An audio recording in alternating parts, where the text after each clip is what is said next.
Okay, hello. So Squid Code, the reason C# is a little bit tricky is, I look at the C#, let me see.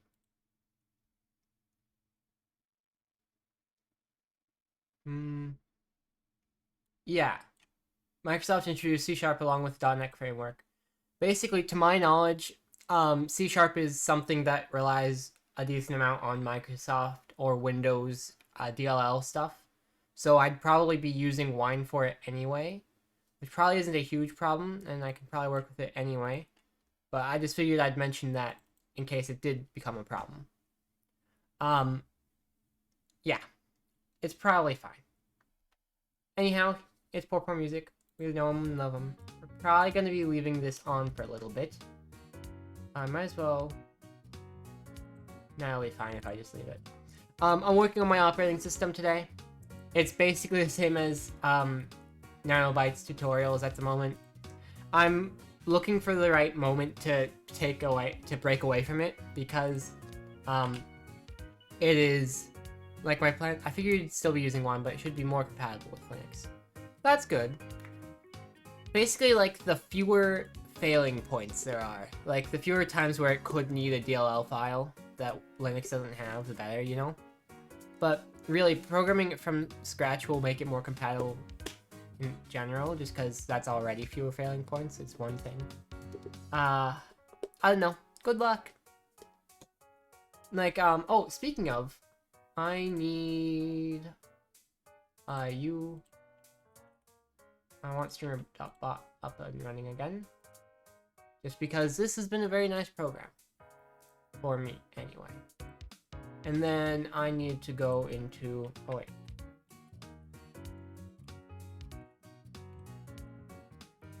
And then,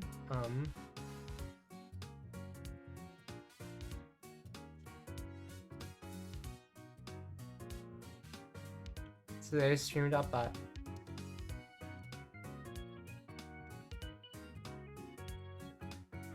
When you said work on Linux, my first thought was that you'd be making it, like, native compatible, but Wine still works. Simply call make. Yeah, I'm going to want to pause this probably, because unfortunately it is just too much to be having them both on. I also added the J4 flag.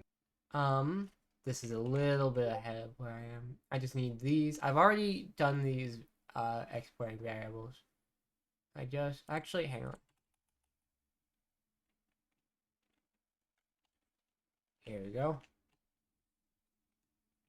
So the reason, things weren't working before, right? Is, essentially, I learned this very, very recently. I go to the binutils webpage and the GCC webpage for downloads. You'll notice GCC has 2025, the very newest one is at the top. But in binutils, the very newest is at the bottom. So the reason it hasn't been working recently is because I downloaded the very oldest binutils I could. And I should not have done that. So that's the reasoning for that. I would like to make it native compatible, but I need to get proof of concept to work. To be honest, I started this like 5 or 6 hours ago and I already got it working. Fair enough. That's cool. If you'd like, you can probably test things on Windows Subsystem for Linux, WSL, because you're able to, I think that should allow you to basically test things in a Linux environment. I don't know exactly how that all works because I don't run Windows at all, but it might be able to give you just like a little window into how well it works on Linux systems. And then this one. Oh, Grace has resubscribed. How wonderful. Equals. Equals. Uh-huh. Thank you. Binutils. Dash, it looks like. Oh wait, I'm forgetting a step. I'm so silly. Power.xvf. And then binutils. 2.44. Boink. And we'll do the same exact thing to GCC. And then that's 15. Meow. The fun part. Wants me to do all this. Did I hear something in here? I should not be hearing anything from that. Excuse me. Oh, by the way, I do have a Discord. And Grace has redeemed 50 squats, of course. I am going to take just one extra second. And then we'll go CD. Build. Yeah. And then this was 2.44. So that should do the thing. Wonderful. And then I forgot the next step. I'll just do the squats real quick. I'll just check the tutorial in a second. It'll be no problem, no worries, no concerns, confusions, or dilemmas. Oh, these weights are always heavier than I expect. They're probably getting heavier to me, technically, because of the estrogen. Now that they're probably, my arms are probably getting weaker as I'm doing this. So it's like, what's the word? Contesting each other. Estrogen versus squats, which works faster.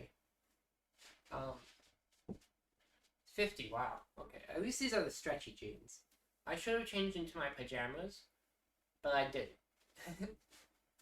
So, 1, 2, 3, 4, 5, 6, 7, 8, 9, 10, 11, 12, 13, 14, 15, 16, 17, 18, 19, 20, 21, 22, 23, 24, 25, halfway, 26, 27, 28, 29, 30, 31, 32, 33, 34, 35, 36, 37, 38, 39, 40, 41, 42, 43, 44, 45, 46, 47, 48, 49, and 50.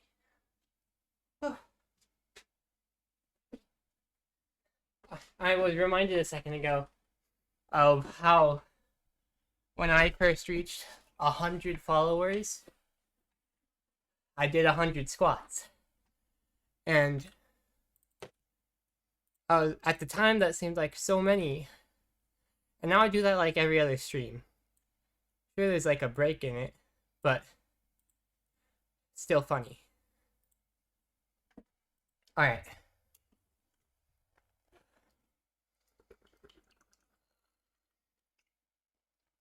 Oh boy.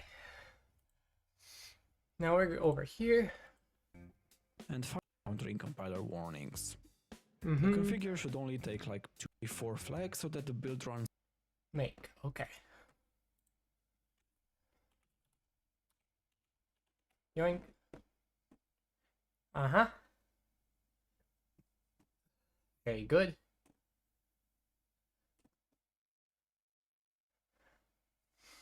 This is probably going to involve a lot of waiting around for a little bit. Especially when we do this for GCC. That one takes a lot longer. Mm-hmm.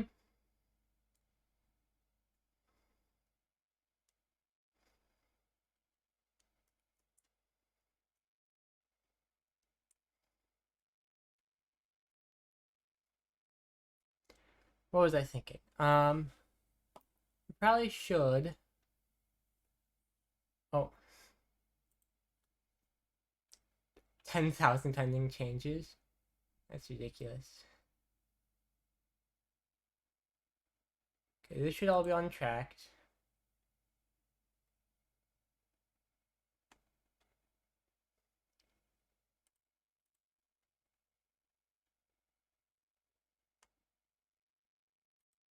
The Git isn't like a repository people can visit, it's just local. Also, Git is really cool, by the way. Whoever invented it, they're awesome. Probably the coolest around. Or the coolest team around, whichever may be the case. Runs faster by running in parallel. For me, the build took. This should only take a minute or so. After the build is done, we need to run make install. This should only take a minute or so. Once this is done, we will have a linker obj. Coolio. We go make install. Bing. And wonderful, wonderful. And it's good. See, before it wasn't working because, like I said, I had the old, like one of the oldest versions of bin utils, which was not correct. BJ dump, and a few other. The steps You are want the pretty similar. newest one. We create a build directory.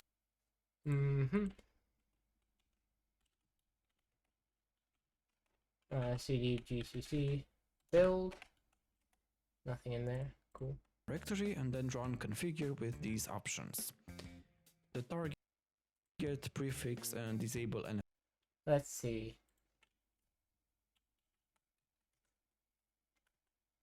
15 corner your and dash target equals target dash prefix equals prefix dash something NLS. Enable languages C disable and C++. NLS. Cool, yeah. And I think I heard him saying enable languages C, C++.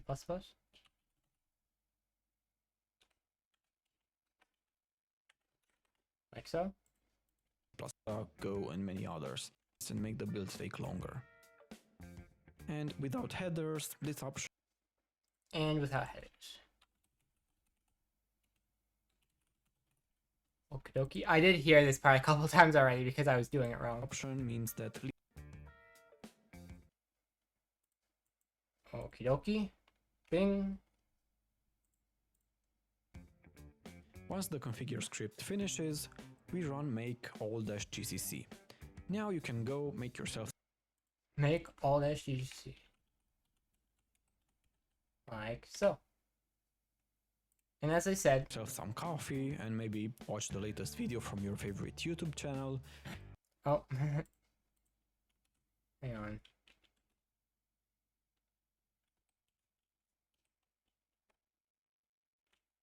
It'll go slightly faster now. Does it matter if it's before or after?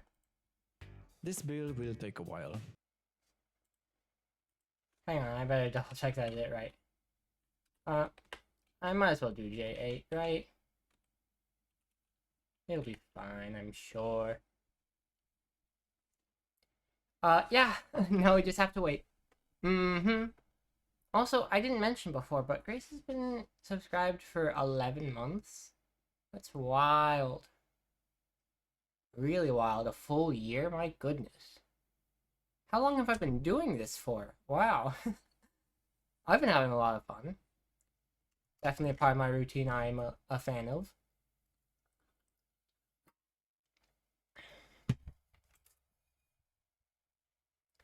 But yeah, this does just take some time, unfortunately. I might as well open up the avatars and go, wee, wee. Oh, is there something up here? No, I just threw them weirdly. I'm just a big fan of throwing them in the air. It's silly.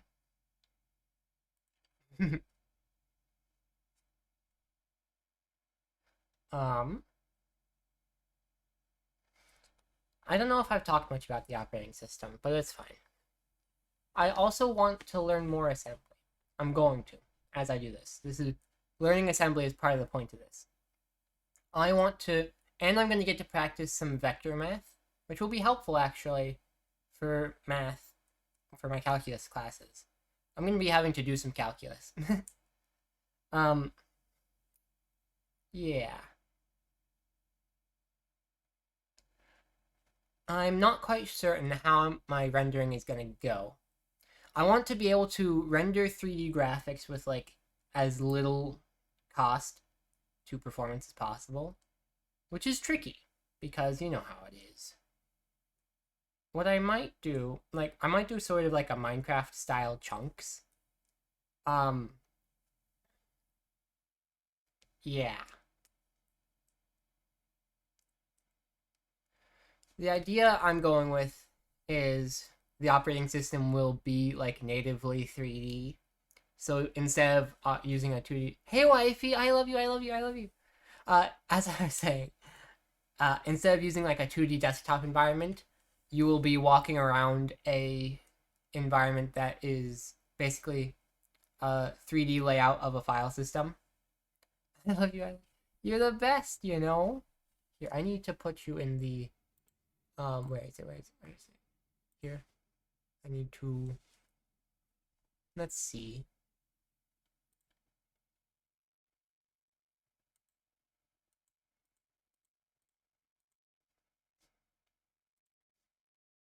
Wink.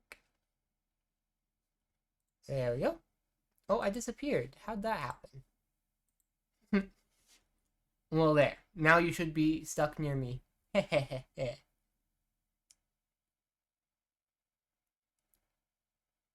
Wonderful. The VIP club. Now let's see if it worked. Yeah. Flawless. Wonderful. My wife.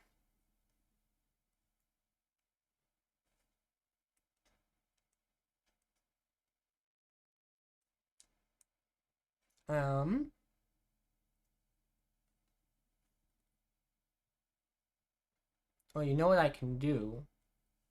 Since we're waiting on this anyway, what I can do, I can hide these, then I can disconnect it.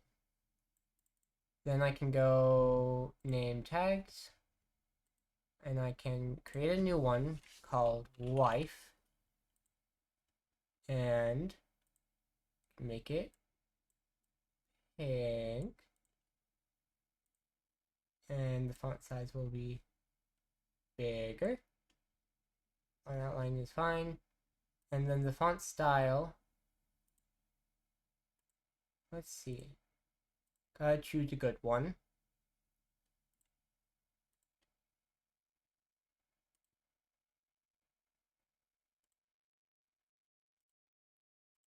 George is a good font.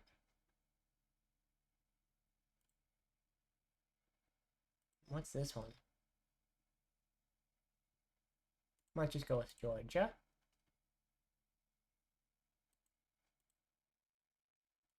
And then, let me see if I can get a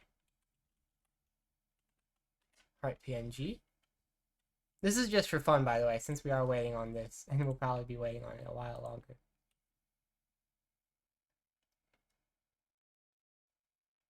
Then I can choose this one. Save image as. Yep, that works for me. And then we go back here. We go leave that as it is. Can do a little more spacing. Add an image. Title. Heart. Image select. And we look for bing, bing, bing, bing, bing, bing.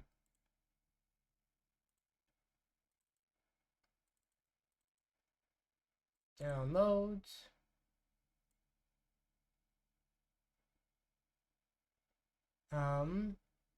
Guess if it's alphabetical, then I'm looking for under H. U. Open. Whoa! That's a bit too big.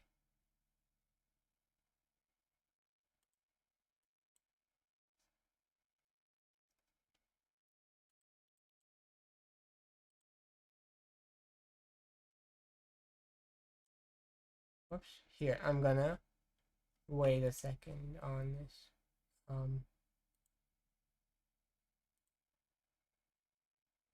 Edit, cancel. I'm gonna delete this and this. Scale 0.1. Maybe even 0.001. Then let's see about this again.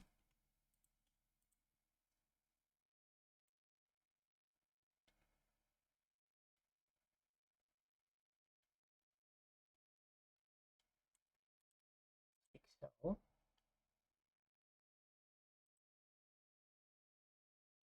Then I guess we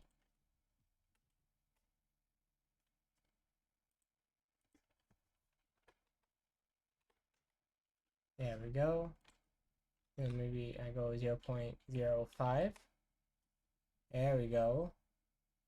Then I can go X offset Oops. I meant for the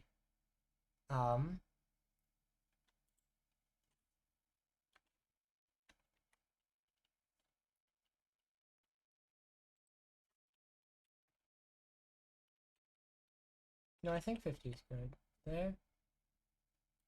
Right.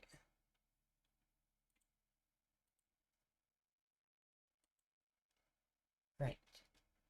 Then I guess I go to, is this done by the way? Not yet. That's why I'm doing this, because this is taking so long. What I got to do is go to, not Steam Workshop, I need to go to shop editing, I think. And I go to heart, which is a name tag. Oh, it's called life, right?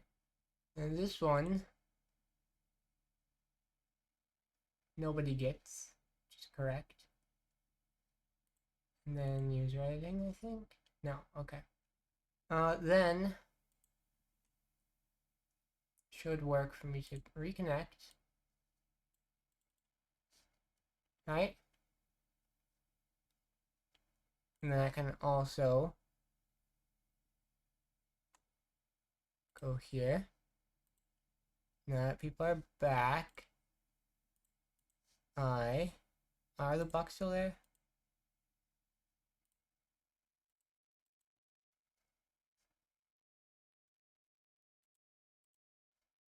They are.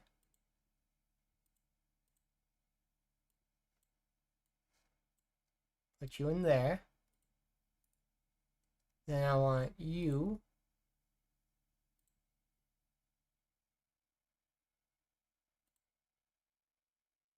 to get this one.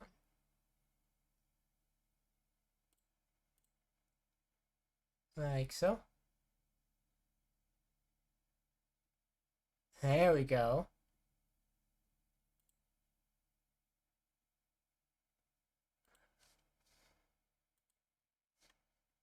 Now my wife has an extra special name tag. Good morning, what are we cooking? Basically, my operating system. It's a work in progress, but right now we're just waiting on GCC to build itself. And I've been playing around with streaming avatars while I wait. Because why not, right?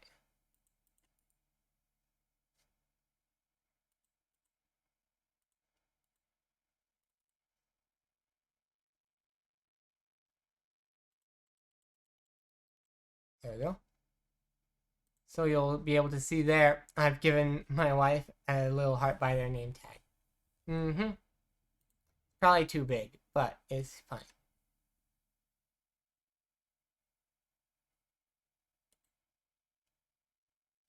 I should probably make it smaller. I might as well. And I will. Who are the cool guys? Yeah. I hide them when I'm about to edit them, because otherwise all this gets to cover the screen. And I'm gonna go name tags. Then I'm gonna edit this one.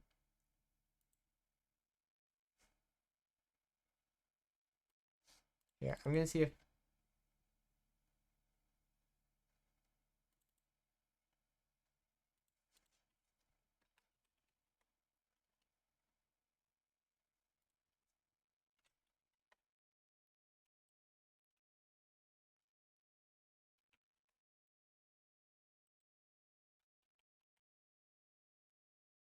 let's see if like this is better.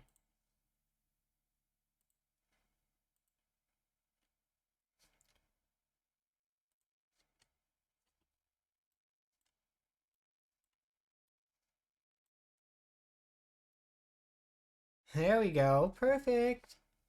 Just like my wife. We're not technically married yet, but we will be eventually. It's shrimply perfect. Works for me. But yeah, right now I'm just sort of messing around a little. I was playing on the stream avatars just because, you know, why not? They're silly. Gosh, wee. Wee. Wee. all these fun things. You know? Just have to wait for all this to load.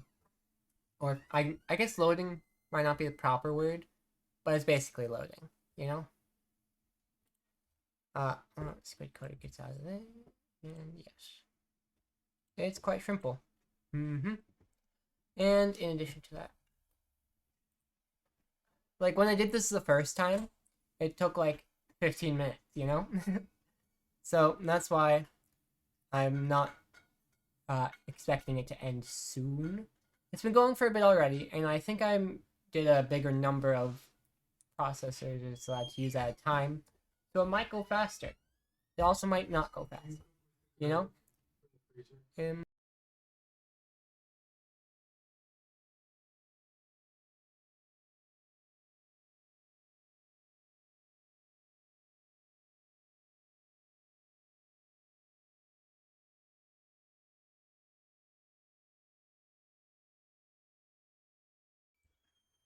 Little interruption, that's fine, don't worry. What was I about to say? It was... I don't know. I can show you guys around what thing... Oh, whoops. It looks like I need to lower my volume. I accidentally turned it down instead of clicking mute, so I need to just adjust it back until it's about where I like it. There should be good. You're gonna have to tell me if it's good or bad. Oh, hey, it finished. Cool. For me, it's to build, which is libgcc. The command make -j8 libgcc. Okay. -j8 libgcc. Wait, that might be the wrong thing. Command is about 2 or 3. Make all dash target dash libgcc. All dash target libgcc. Julio. Bing. It works so much better now that I'm using the proper version of binutils. Who would ever use binutils 2-3 or whatever it was? This should only take about 2 or 3 minutes. Yep. Coolio doolio. And finally, we need to run make install gcc and make install gcc. Bing. Yeah, it really is quite simple. Then once we have this toolchain set up, we should be able to compile this with GCC rather than the old one we were using, which I think was Watcom. Which means it'll be good. And make install target libgcc.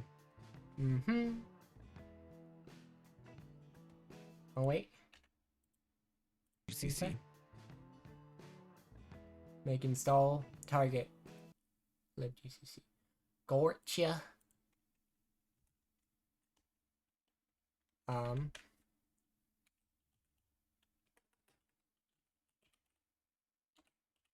It's install target lib, right? Yeah. Bing. Cool. Now that everything is installed, let's test that it works properly.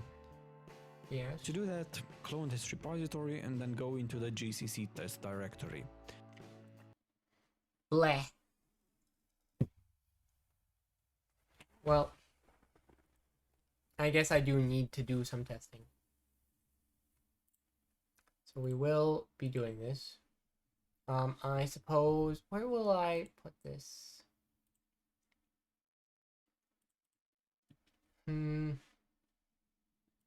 Put this in here, I suppose. Which I guess I didn't need this for. And so I go here. I'll change directory to documents / projects learning.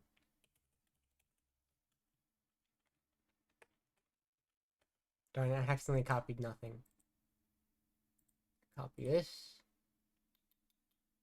Where was it? Where was it? It's here. There we go. Works for me. And then we go in here. Here we need to export one variable. GCC test. variable toolchain, which should point to the location where the cross compiler was installed. This is the same as the prefix variable we set earlier. Cool. That means, and this will be basically this folder here, right? Copy path.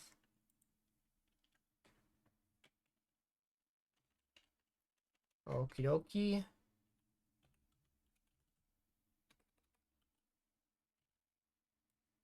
Then it should be able to go like this, and then that's toolchain equals all that.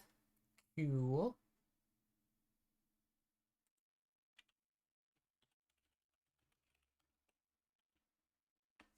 That doesn't need quotes around it, doesn't it? Fair enough.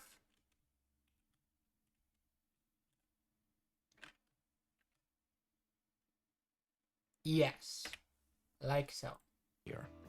Finally, we should be able to run make and then make run. ls.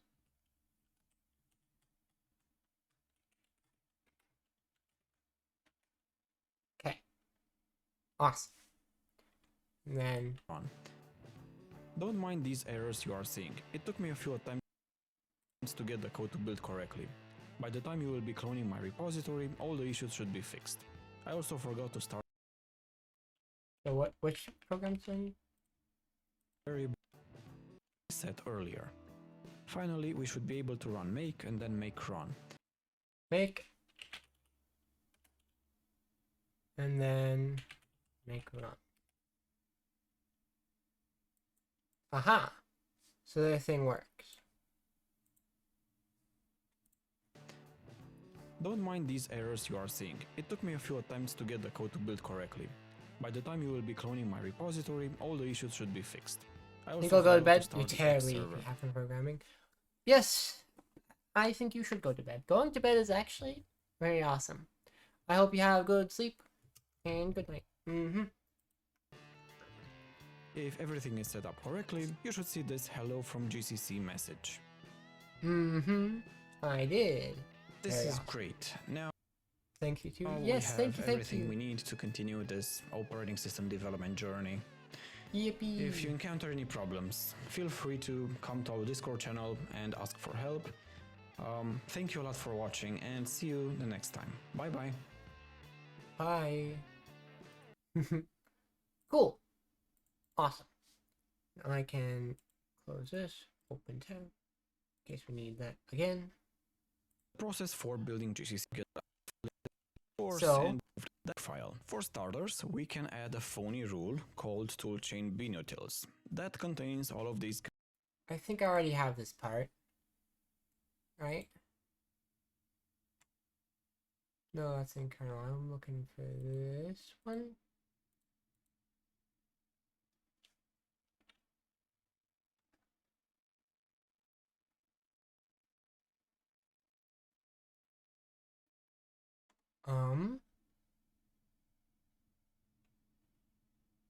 Go there. Where is These this? commands. Hang on. This will just take a second. I've already covered how to set up Build scripts tool. Okay, do I have a build scripts folder? Question mark. I'm sorry. Yeah. Okay, I do have that. Okay. your machine, but to break it down into logical steps, and then seeing Bing, how each bing, step can be implemented through the bing, command bing. line. In our case, the basic steps are to first download the archive, unpack it, create the Yep, file structure yep, that we want, yep. and then do any preparation steps that we need, like running the configure command, and finally run the build itself. The steps are very similar for both binutils and GCC, and this is a pretty standard process of compiling things on Linux. Let's start with the beginning. The first step on our list would be to download binutils and GCC. So let's start with binutils. Oh, If you look for this package in a browser, you may end up on this download page, where you can download whatever version of binutils you want. Instead of downloading, what I'm going to do is right-click and select copy link address. And I will paste this link in our little script.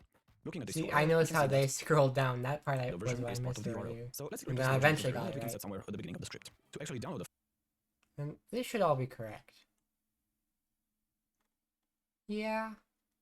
Yeah.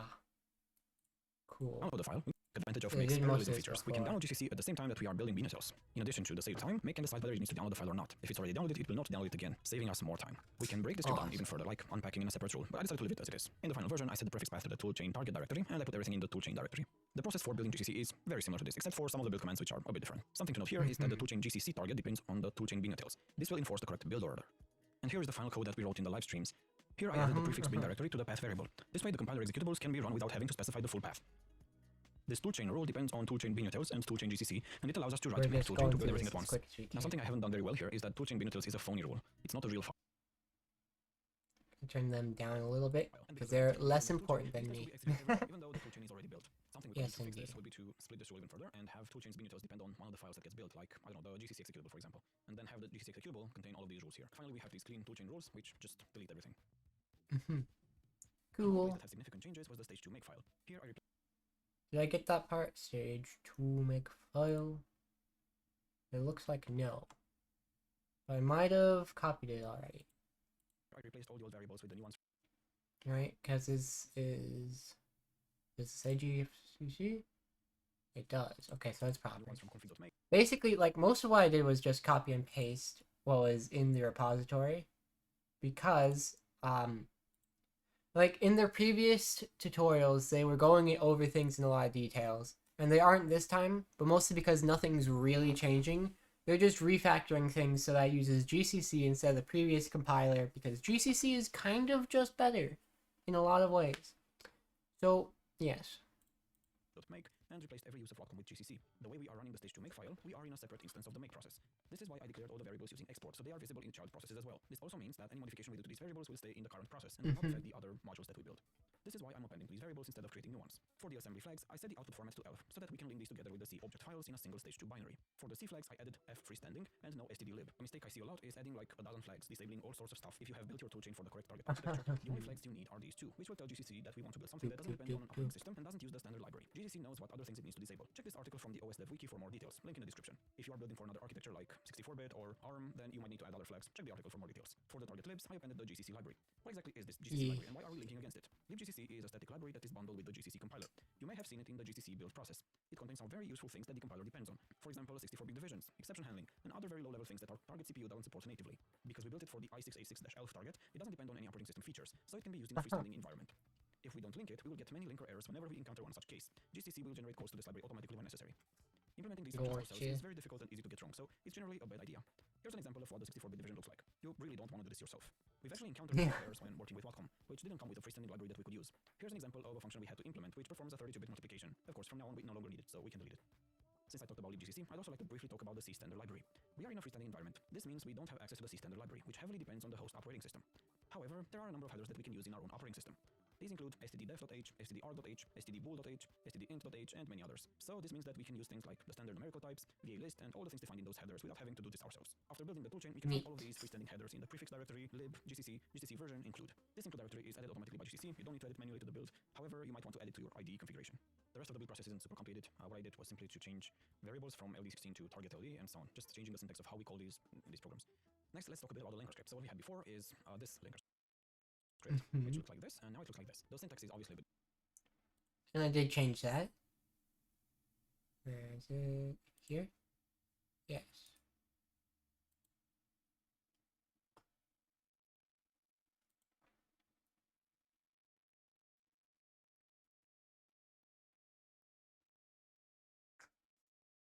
Hang on.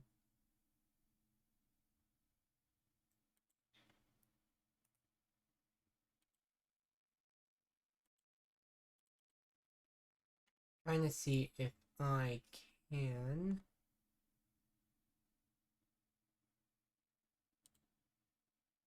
Should be, yeah, there is a plus, okay.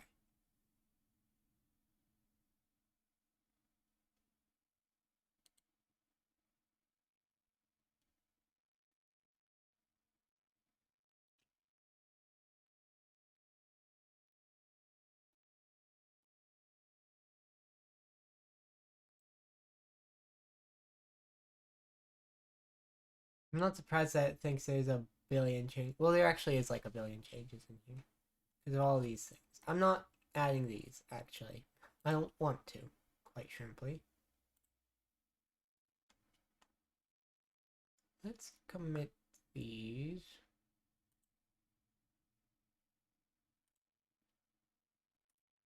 Except, why is this one untracked?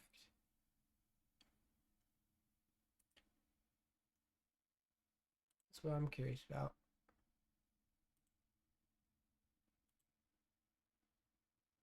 And dot get ignore perhaps.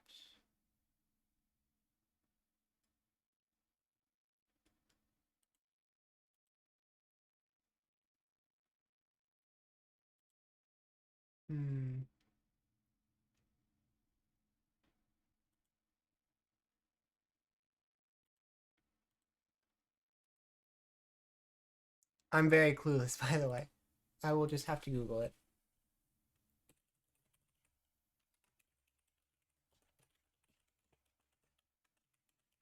In VS Code.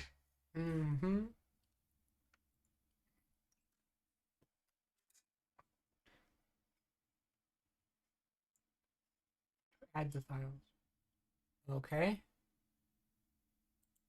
If I go back in here and I say cd slash, I say cd page 2, for example, I'm pretty sure. Oh, I see.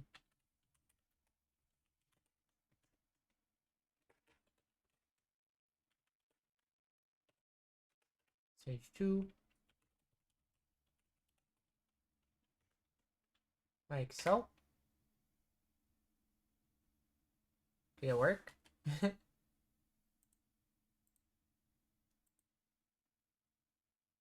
Huh. I guess it wouldn't have been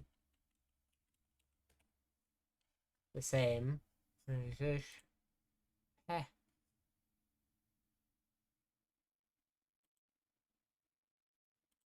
Aha! It did work.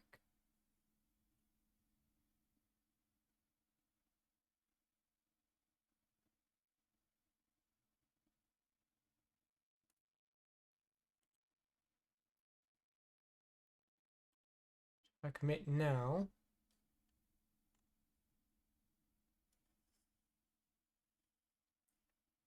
then it becomes tracked, question mark?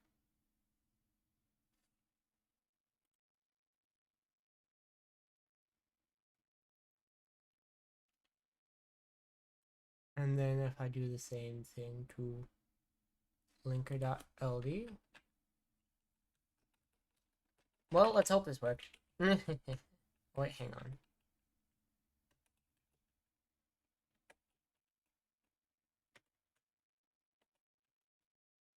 Linker.ld, minmax.h. That really should be everything that's currently needing to be added.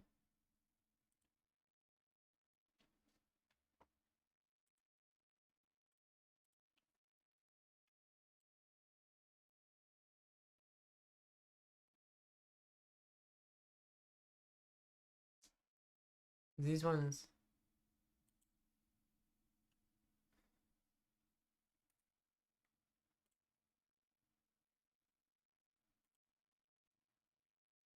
I guess this one will just take a bit to load. That is a-okay. I'm fine with that. But we are essentially doing the same thing. So we're setting the output format to binary, same in the new script. No default lib is set as a compiler flag now. The starting point is the entry symbol, same in the new script. One difference is I remember this. offset 500. Oh, I dropped a coaster. I have a coaster for my water bottle, by the way. It might please you to know.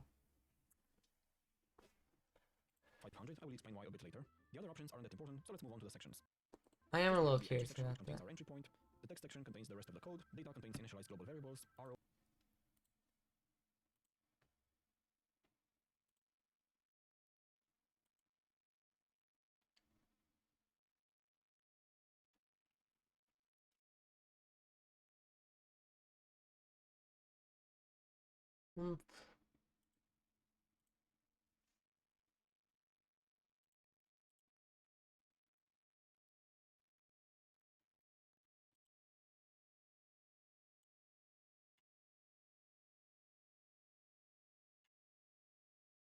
Like, my main goal right now is to get these ones tracked, you know? Because I just would like that to be the case. It seems like this is going to take a billion years, though. Unfortunately. Bah! Mean to me. Anyway. RO data contains only the constants or read-only data, and BSS contains the uninitialized global variables, and we have to memset this area to 0 when starting. LD also allows us to declare symbols in the linker script. This is what these underscore underscore variables are. The period is a special symbol that signifies the current offset in the output file. We can assign values to it, like we are doing here on the first line to set the offset to 500, and we can assign other variables to have its value, like we are doing with these underscore underscore symbols. The cool part is that we can access these symbols from our code, so we can figure out what the size of each region is. We will use these to determine the size of our kernel, or the location and size of the BSS section. Oh. Next, let's look at some of the code changes, starting with entry.asm. Before giving control to the C code, we have to switch to protected mode. I have another video where I covered this process in detail. Here are all the steps: enabling the A20 gate, loading the global descriptor table, setting the protection enable flag in control register 0, doing the far jump to protected mode, and then setting up the segment registers. The next thing. Well, actually, hang on a second. Whoops.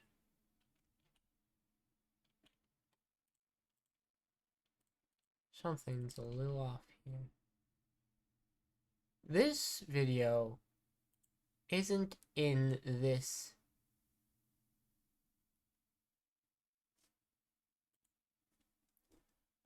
Huh. Oh, wait a second. This is building a bootloader. Then building the operating system is a different one. That makes sense. Well, I think it'll be fine. I don't want to watch these live ones, is the problem, right? Even though it would be probably better if I could, for example, boot from a hard drive, a FAT32 file system, all these things. And refactoring the whole thing does sound like it would suck, so I'm not going to do that. We are probably just not going to use C++. And I'm fine with that. I've made my peace with it.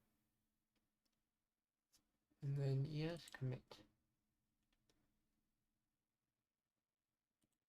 And then, like, I would like these to just be ignored. I thought that was what the point of get ignore was.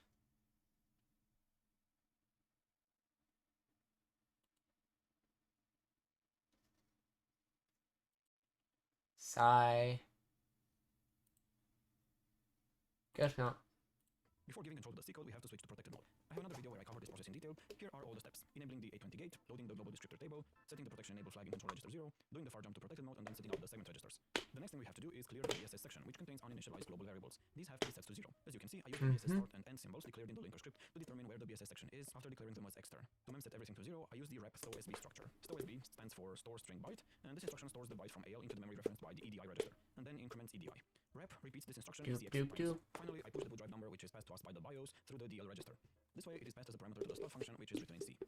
Another file which had major changes is x86.asm. This is where our BIOS interrupt calls are. Before, we just wrote some wrapper functions that would pass the parameters from C. Now this becomes a little bit more complicated because we are in protected mode. To simplify this process, I created two macros, enter real mode and enter protected mode, which perform the processor mode switch. I covered this as well in my video about protected mode. The steps to go back to real mode are to jump to a 16-bit protected mode segment that we have already set up in our global descriptor table, then disable the protected mode bit from control register 0, jump to real mode, set the real mode segment registers, and finally enable interrupts. To get back to protected mode, the A20 gate and the global descriptor table don't need to be set up again, so we only have to do the other steps.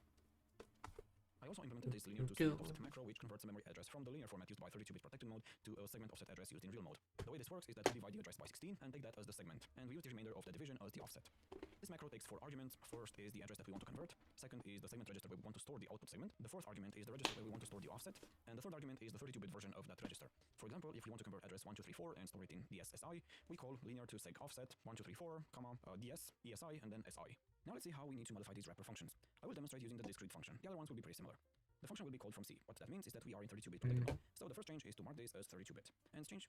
So the first changes are to mark this as 32-bit and change the registers involved in setting up the stack frame to their 32-bit counterparts. Then we can call the enter real mode macro. And now we are in 16-bit real mode. Next, we will have to change how we obtain the function arguments, because now every argument is aligned to a multiple of 4 instead of 2. So instead of BP plus 4, we will use BP plus 8. For the pointer arguments, we have to use the linear to segment offset macro to convert them to real mode pointers before we can access that memory. Something to keep in mind when calling this discrete function is that all the pointers we will pass will have to stay in lower memory that can be accessed from real mode. Otherwise, they will not work properly. The return value will be stored in EAX instead of AX, so that's another thing to change. Just before returning, we will perform the switch back to protected mode and restore the call frame using the 32-bit registers. EAX is destroyed during the switch, so we can save it by pushing it to the stack and then popping it. Before we move on, I wanted to explain why we need to be in segment 0, and the reason for that is the labels in this file. If we put our stage 2 in another segment, that means that these labels will now need to have 2 offsets attached to them, one for 32-bit and one for 16-bit. For example, let's say that we put our code at the old address 0x20000, so 20,000. In real mode, that will mean segment 2000 and offset 0 in hexadecimal. But in protected mode, we are using a linear memory model, so we only have an offset which would be 20,000 hexadecimal. That would make dealing with these switches from real to protected mode much more difficult to deal with. You would have to put 32-bit code in a different section than 16-bit code, be really careful how we define each label so it's in the correct section, modifying the label script to have these extra sections. Keeping things in segment 0 is the easiest solution right now. Now let's move on to stdio.c, where there are some more important changes. The first major change here is how we print characters to the screen. We could still use the BIOS interrupt, just like we are doing to the disk functions, but there's a faster and more efficient way. And I did do that, right? It was stdio.c. Yeah, I did. I don't know what the VAR error happened there is. Efficient way of doing things. By using this more efficient method, we will be able to reuse this implementation in the kernel as well. The BIOS has configured the video card so it's in an 80 by 25 character, 16 color text mode, and the memory region starting from A0000 is directly mapped to the video card. For this particular mode, the characters are stored starting from the address B8000, so we can directly manipulate the characters on the screen by writing to this memory region. For each character that you see on the screen, there are 2 bytes. The first one is the character, and the second one is the color. This is how the putchar and putcolor functions work. Of course, we also want to be able to manipulate the hardware cursor position. The way we do this is by sending a message to the VGA controller chip. This is done using the outb CPU instruction that I have wrapped in the x86 outb function. There's not much to explain here. If you want to change the cursor, just copy the code you see here. Don't think too much about it. When we will do graphics, we will not do VGA programming, but we will use the VESA BIOS instructions. Because of that, there's not much reason to learn about VGA programming unless you want to implement drivers for Intel and NVIDIA GPUs yourself, which is something pretty difficult to do, but I mean, if you really want to, good luck. I don't want to, but we'll see. Might have to. And the color to whatever default color we want to use. Finally, we reset the cursor position to 0, 0. For scrolling, we just have to copy all the characters from the rows below, and finally, we clear the last line or lines. The putc method prints a character to the screen and moves the cursor to the next position. Here we also handle special characters like new line, tab, and carry return. We also check if the current line is full and we need to go to a new line, and we also handle scrolling.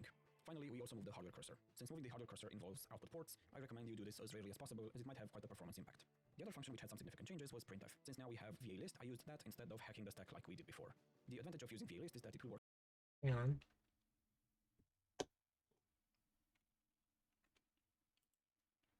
Involves output ports, I recommend you do this as rarely as possible, as it might have quite a performance impact. The other function which had some significant changes was printf. Since now we have VA list, I used that.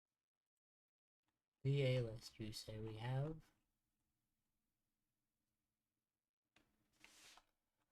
Where? How do we have VA list? I'm just confused by that. We have VA arg.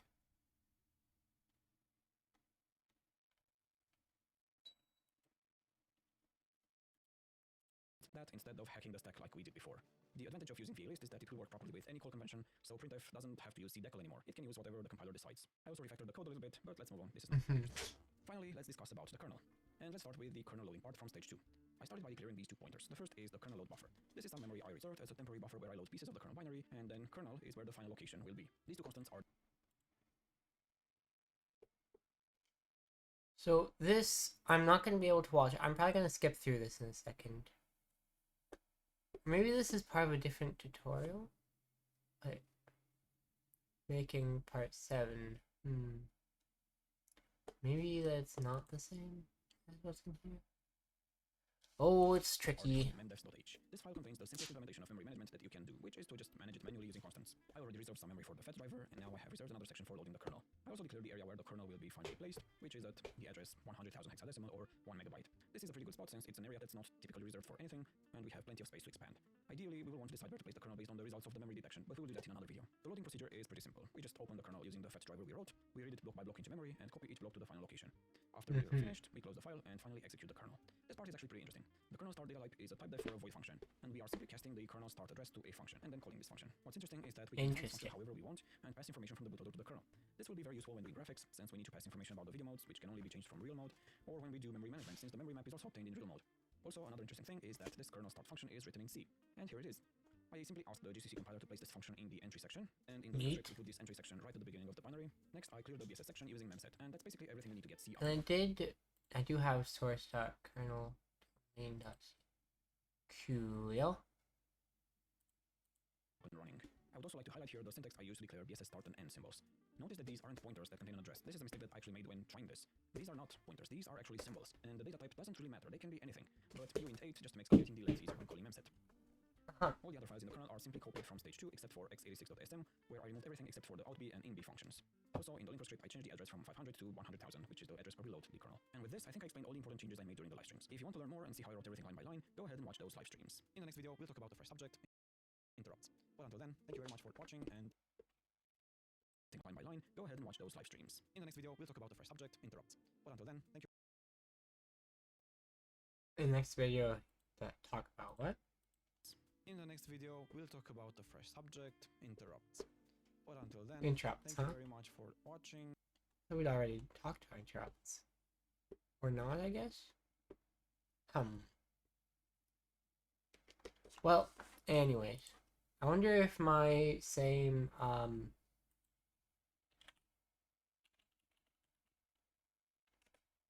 oops. I wonder if this works. Darn. It looks like the Boolean doesn't work. Which is fine. C type.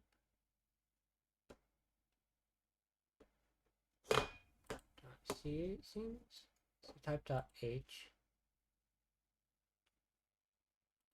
Okie dokie. I think that should be part of std, shouldn't it? Where is it?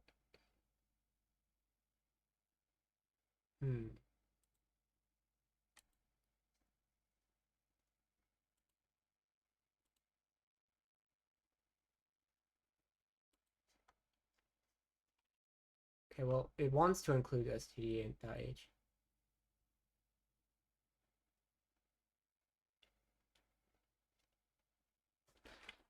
Here. Bool is defined in header std bool.h. Probably fixable by adding include std bool.h. I might as well, right? No reason not to.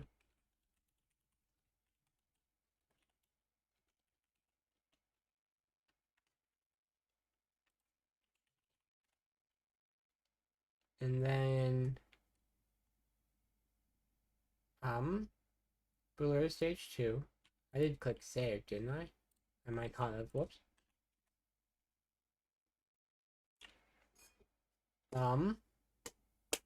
Alright. Once compiled stdio.c. That's just a warning. In function start. Undefined reference to clear screen. And undefined reference to print F. Gotcha. And that's SOC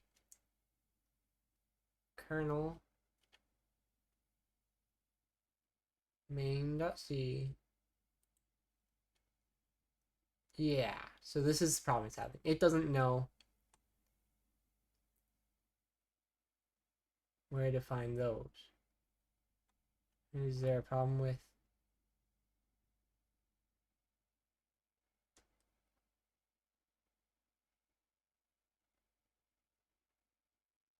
Pragma wants that side header? CI one, and it says the problem's at 9.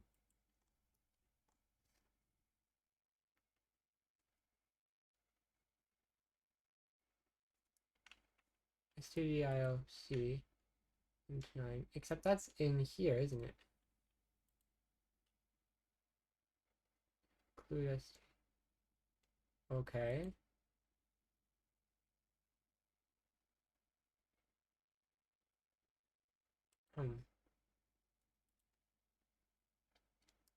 So there was a problem with this.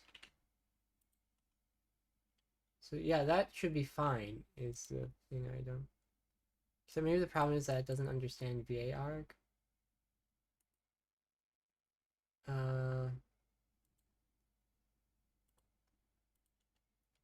Well, the error one. Undefined reference to printf and to clear screen. Printf here is one that has these args in it. And where is clear screen? Clear screen doesn't, so that's fine though. Oh wait, but that's in this one.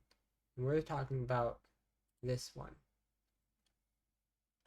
So what gives? Why don't we have clear screen in here?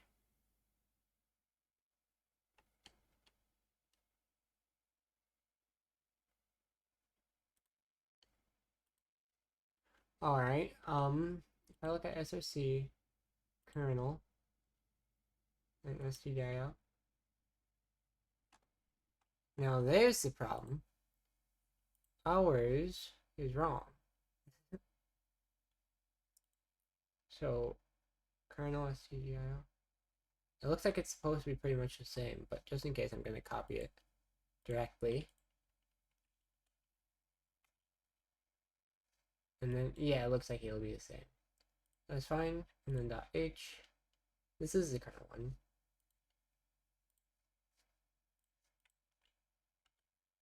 Oh, that's exactly the same as it is. Cool. I imagine the ASM is the same. Yeah. And that should be fine. Memory.c. Looks good. I wonder if that's all I need to do. Not quite.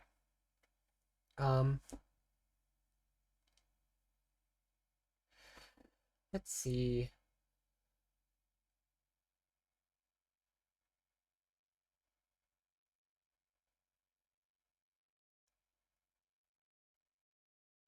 I wonder if this matters. Because these are just the tools. Not the actual, like, things I need, you know? And the only error was that the file existed already. So it probably won't matter.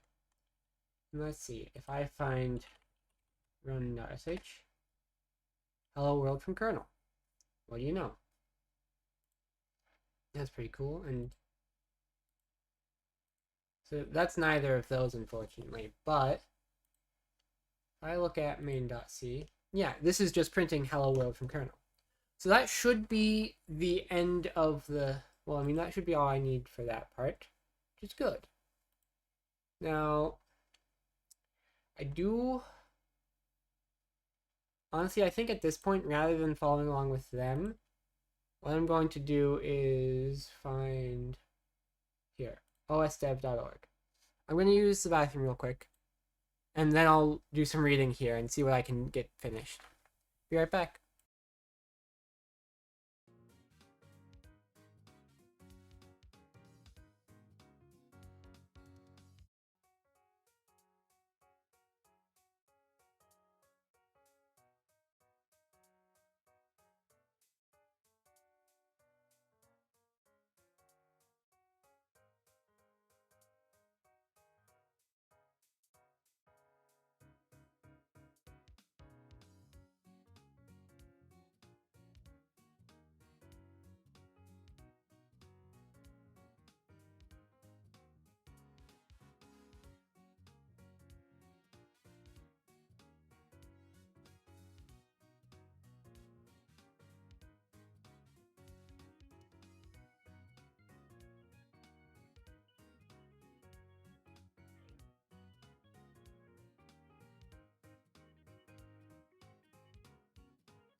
I'm back. Ooh. The walkback scared me a little bit because I saw a spider. I'm not necessarily scared of them. However, I'm scared of not knowing which one I'm looking at. Which I did not in that situation. Because if there's a decent sized spider, and I don't know which one it is, that worries me a bit. It could be a painful one. Here. Look over here.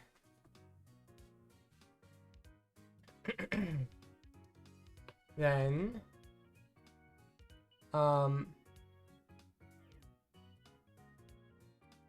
what's this one? I'm curious.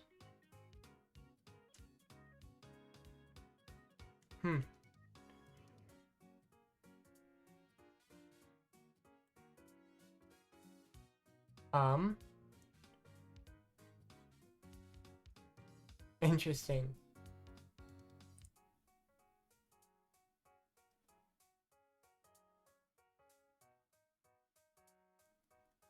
Well, that's cool.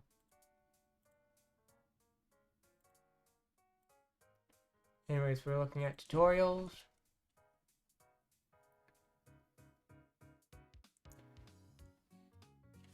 Uh,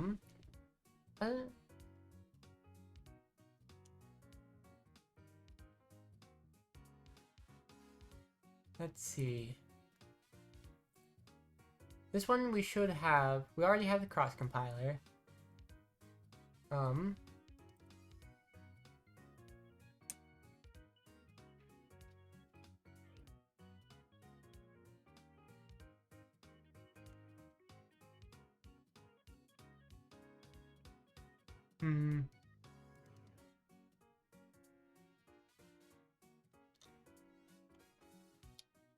So at the moment, right, at this moment, this very moment, whatever we put in this part will be the kernel. Right? Which means maybe we're already on our way.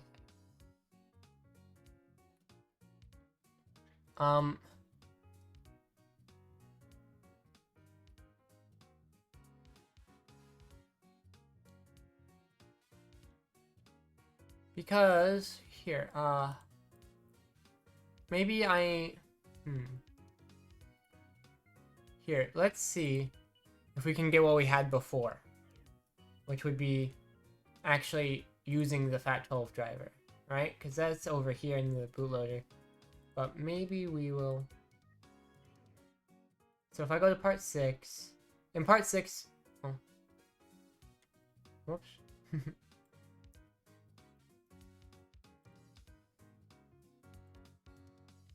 In stage 6, we had our main.c. What I want to know is, so here's the thing. How do I know maybe if I say, I want to know if my fat drivers can be used from here, right?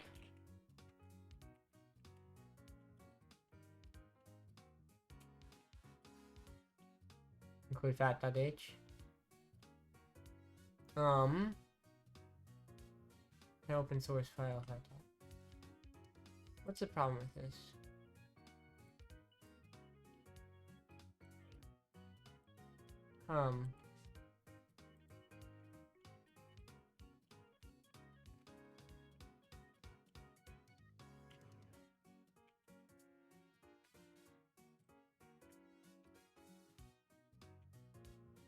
How does this work?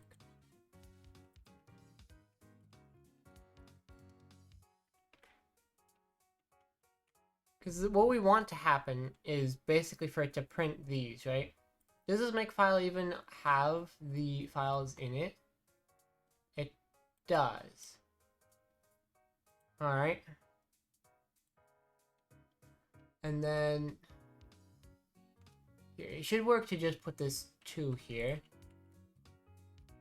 Right, because we have test and test 2. And if I make again, So that should be fine there. Huh.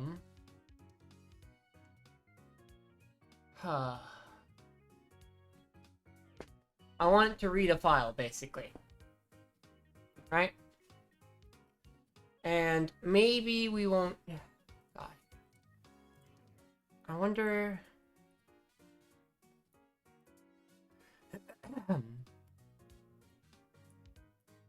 Because right now we should have something okay. Look at the tutorials. Graphics and video. Displaying text, decoding image files. Booting. We have the bootloader. Right?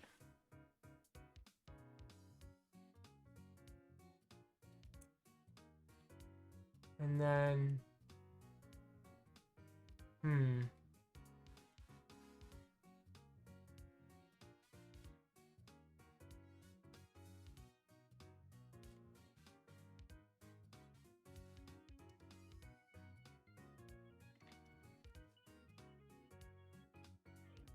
Maybe this one.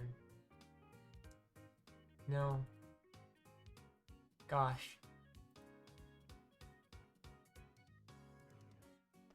Because, like, I'd really rather not watch these because they're just so long. But...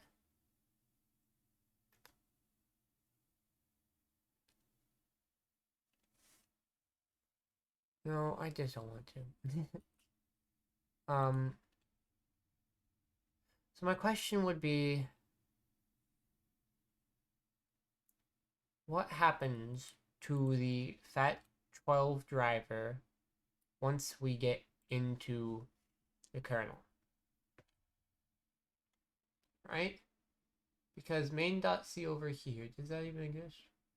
Does. So, clear the screen, then load the kernel here by opening the file and going to it, and then close it like this. Okay. So basically the reason it does this part is basically the only reason it really uses FAT12 here is so that it can load the kernel file and not have to use assembly for it. That's my understanding of the situation. Which means, so, let me see. Main.c is here. Let me see if I can say, no,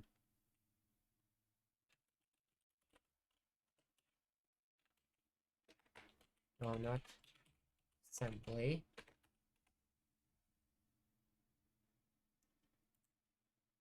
Don't say sheet code the outputs. Like this. So, this donut.c, right? Oh, that's funny. It's donut shaped and it's make his donut. Now let me see. I just need to see if this has anything.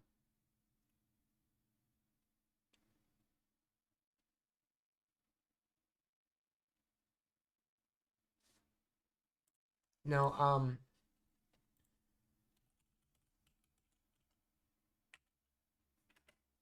render a cube in C. Don't want OpenGL.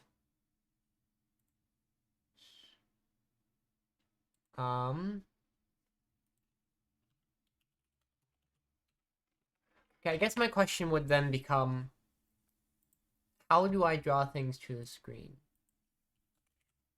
Whoops, it's in caps lock.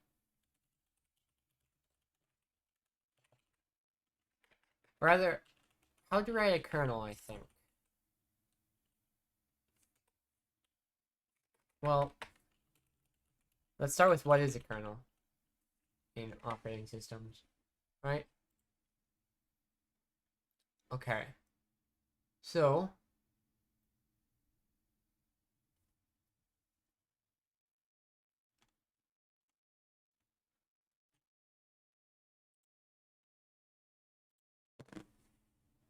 then what we'd need is making a kernel. Right? The basics how to plot a pixel. This is what I want. I should think. The cleanest way to set up your video mode is to go through the video BIOS. It can be performed through the regular Intec OX10 interface or the Perfector mode interface offered by VB3. OX10 requires 16-bit environment, so you can only use it in real mode or virtual 8086 mode. The options are set up you want in the bootloader before entering protected mode, which requires a UEFI system and a GOP frame buffer at boot time. Let your bootloader do switch for you. Or a VGA driver that can do rows of practically all hardware. Very terrific. Let me see about. I think a VGA driver might be one. Maybe. Yeah.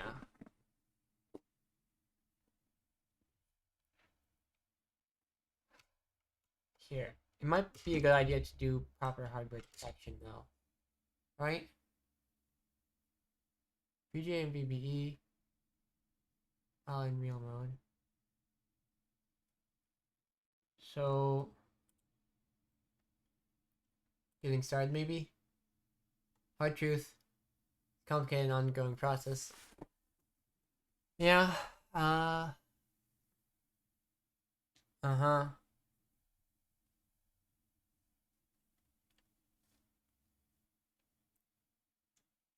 What is the bigger? Well, we might want to know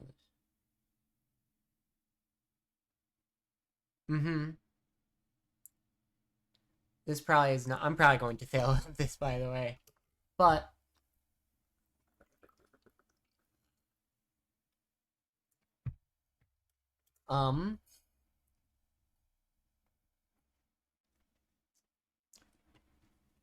well, I've got some.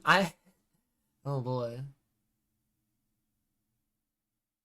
I'm gonna try. It's not gonna go well apparently.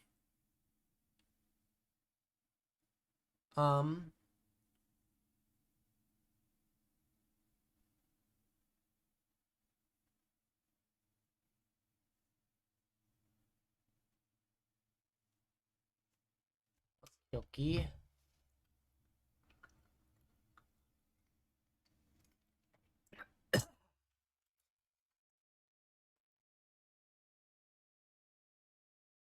Assuming it will go nowhere. Ah. Okay, avoid ignorance. Okay.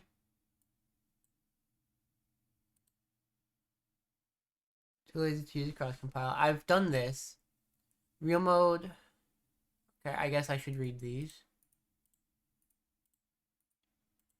And jumping too far too fast from one to the other without first understanding how to gather all the vital configuration. I guess I'm doomed. I guess this is just not something I should be attempting. Oh well. I thought so.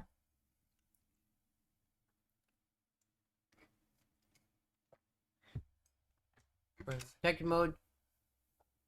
Older operating systems are in real mode because there's only a mode available. Oh, virtual.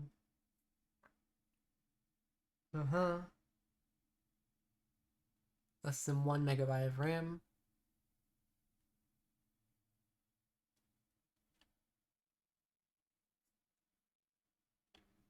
OX66, I see.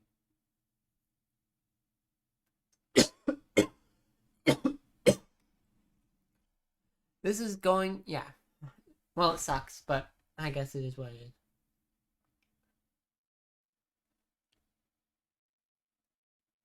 Because right now, what we have is a bootloader, right?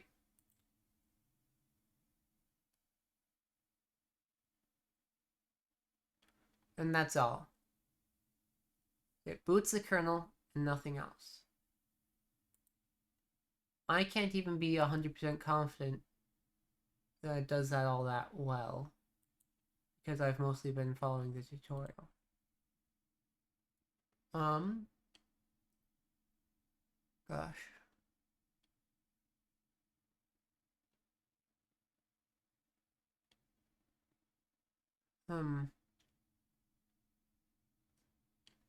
Protect mode to real mode. Disable interrupts. Turn up.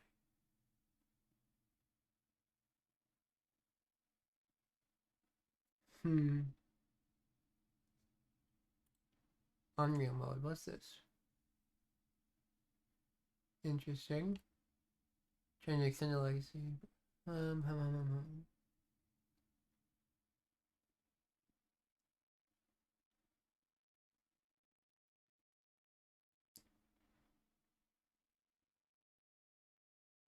Hmm.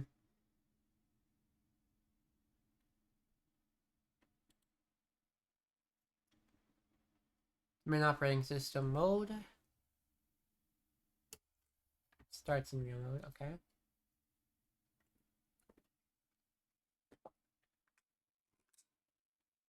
Unless you have also written a V86 monitor.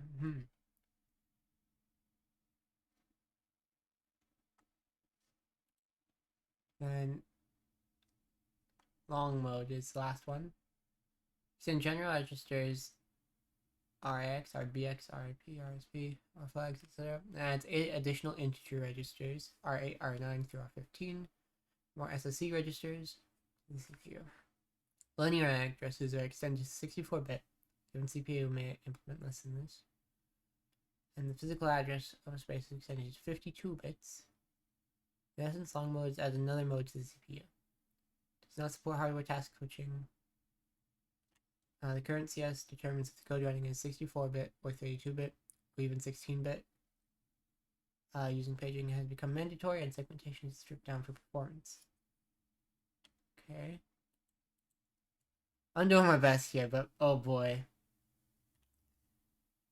This...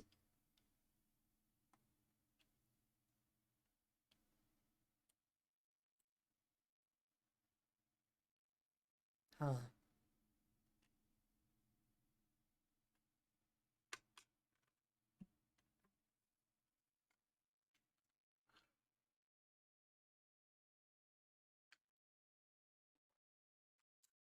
Don't get too discouraged by this. The point is not that you can't, but if you're like most of us, you probably can't do it yet. Okay.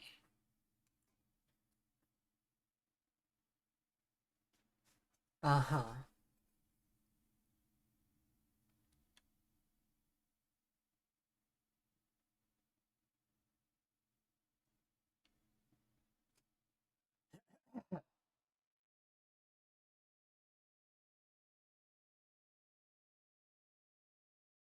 Uh-huh.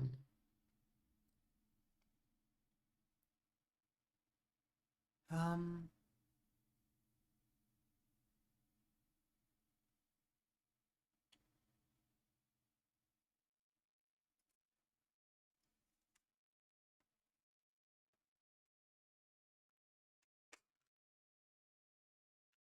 Blah blah blah.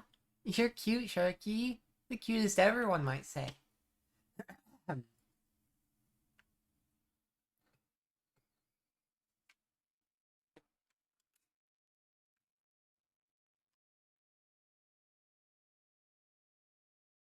Um...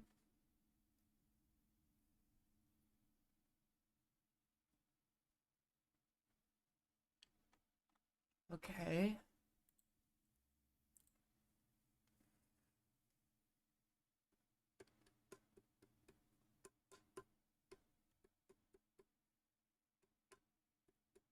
Uh...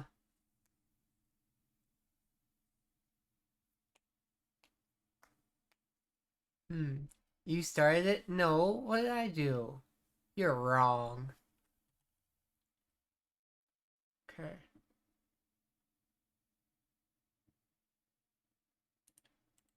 Let's look at required knowledge. Basic computer science, hexadecimal, binary notation, as well as Boolean logic. Data structures, I'm somewhat familiar with them. Searching and sorting algorithms less so. Abstract programming concepts, some. I can do English. Everything is what you started. That doesn't make any sense at all, you ridiculous girl. Uh, gosh, what was I? C or C++. Assembly. Yeah, I can do this. I think. Oh, wow. Meow meow. You're a silly, silly girl. You're a silly, silly. I love you so much. Uh,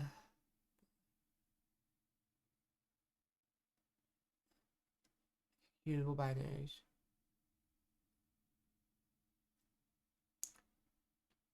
Oh boy. I love you very much.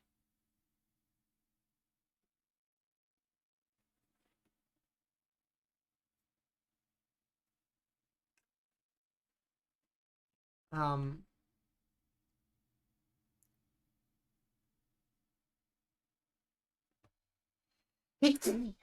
Blah. Gosh.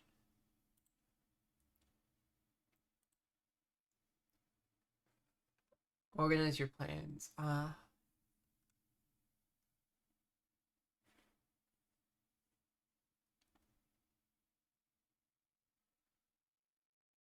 Oh boy. You know, this just might not work, unfortunately. I've got these things, right?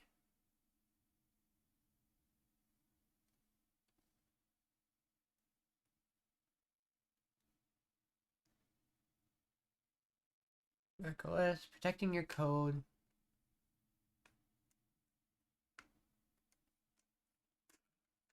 Um,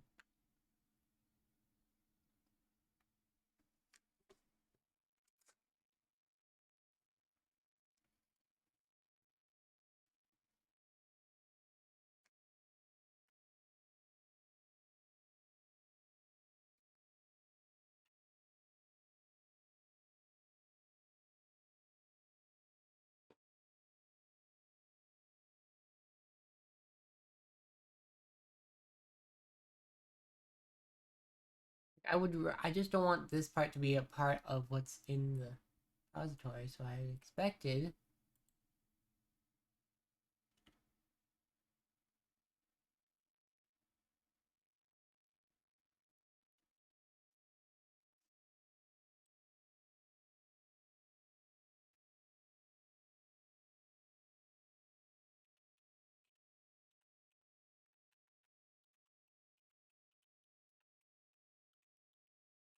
Include.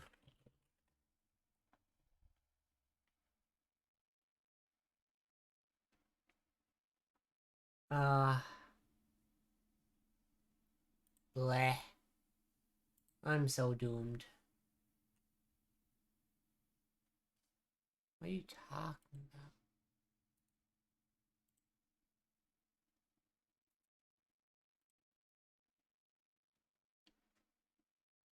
Whatever, I guess.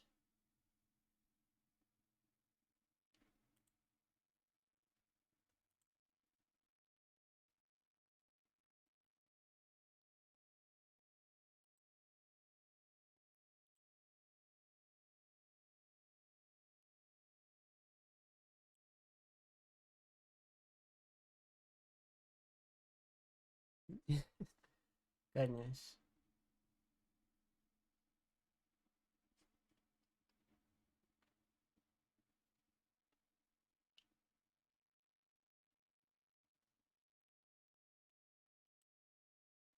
Yeah, I'm doomed.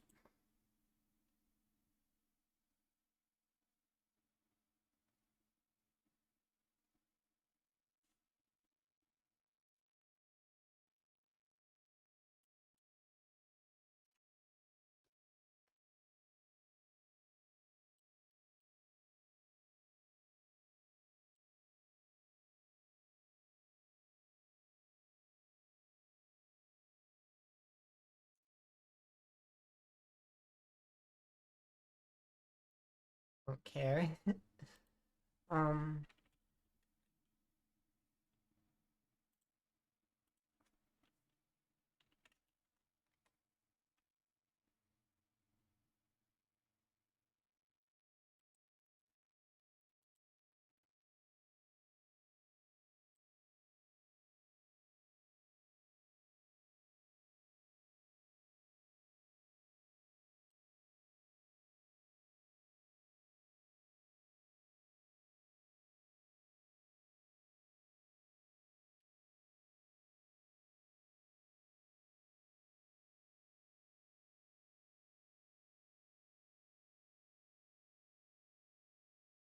Change that, change this. Just the ones that actually matter.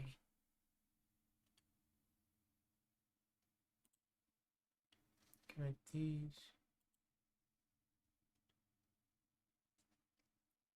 You're the best, Sharky. In case you didn't already know.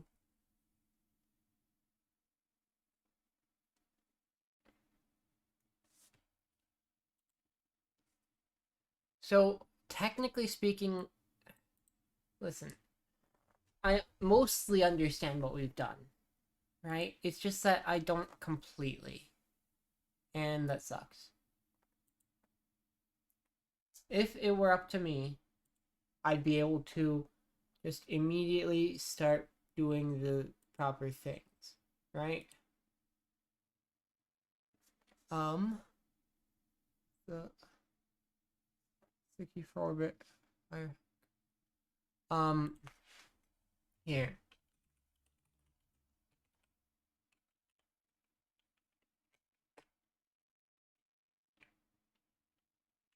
Um,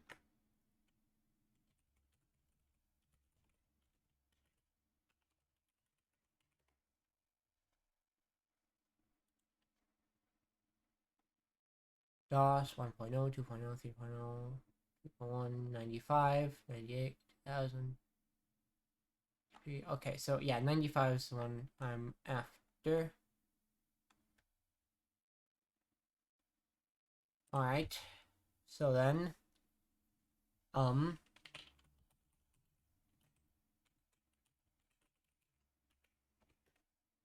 was there 64-bit Windows 95? Right? Kernel type monolithic.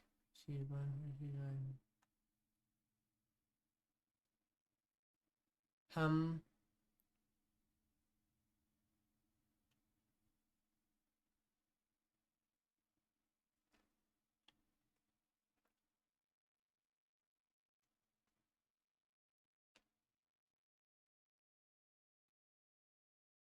develop a 32-bit underlying kernel. 30-bit protection mode. Okay.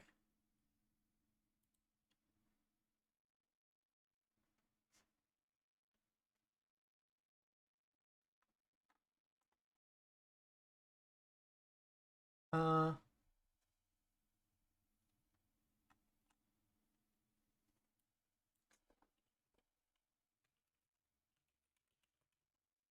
was Windows 95, 64-bit.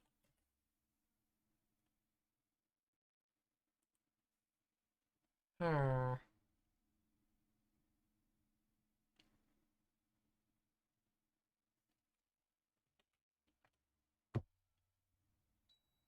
5 mentions of it.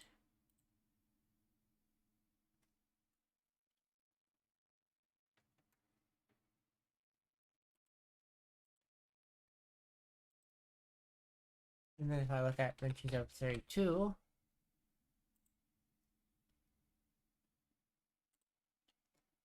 alright, well the other kernel is 32.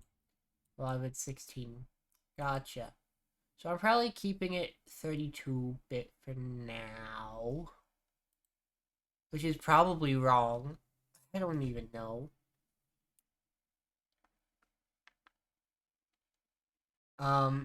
Goodness. So I have a bootloader, and then I guess... What order should I make things in?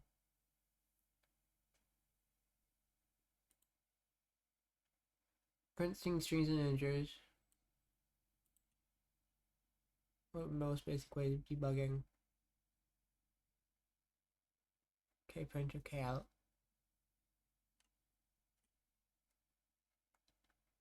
Enter a serial port will save you a lot of debugging time.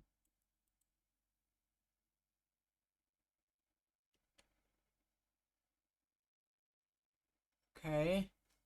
Working and reliable interrupt extraction handling that can dump the contents of the registers. On your memory map. Heap.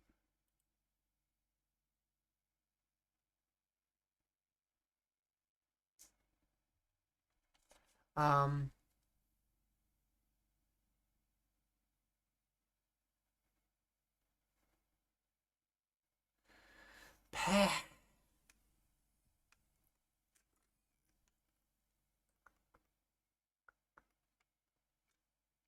Okay, so what does it mean to output to a serial port?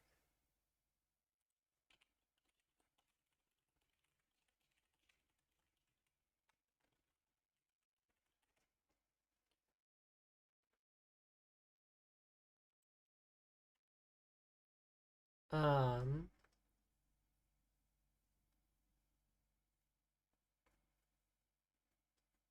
okay. Maybe this has...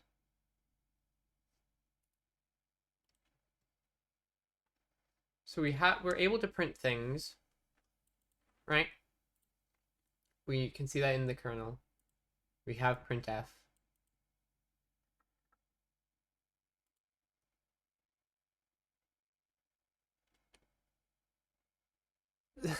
Sorry, I'm just not the smartest. Unfortunately, I just don't know what I'm doing. It's very discouraging to read the things and it says do not, you know? Obviously it's not saying to not, but it's also kind of saying to not. So we're looking for output to a serial port, huh?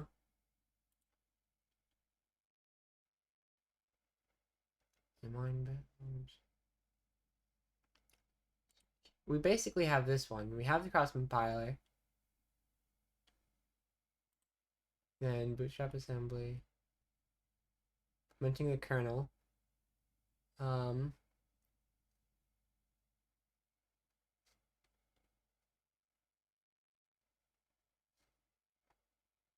Writing kernel in C. Uses the VGA text mode buffer.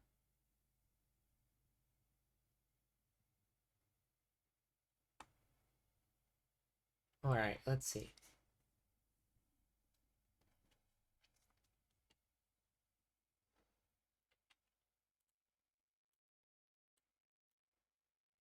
Can I put this here? No, I guess not. It's fine. I'm gonna do... Whoops. What I'd like to do anyway would be to put this here. And then this here.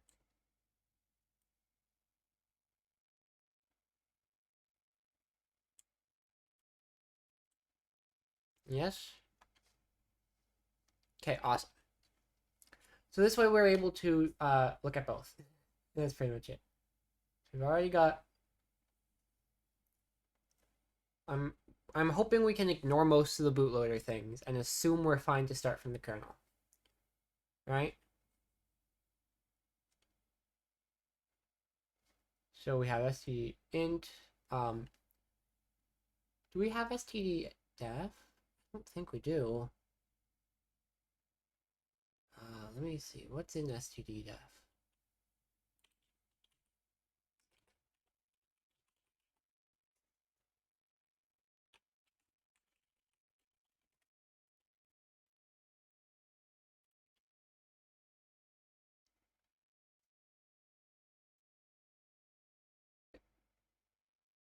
It's part of the C standard library.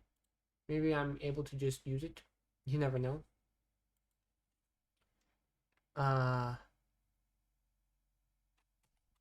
Whoops. Whoops. Whoops. No. Why? What am I doing? Can I say hashtag 9? Wait, it is hashtag. Hashtag include these and then std def. Does that work? It looks like it works. But then if I make this, is there an error? Yes. But it doesn't matter. Is that the kind of error I need to pay attention to, or is that just... Oops.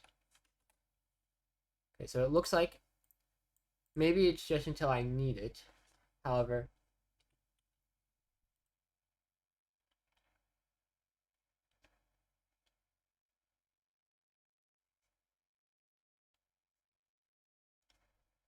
I'm not going to bother with this right now.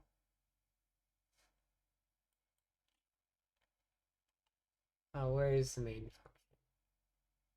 kernel main. Well, hang on. Underscore attribute section dot entry. So that's actually in here, isn't it? No?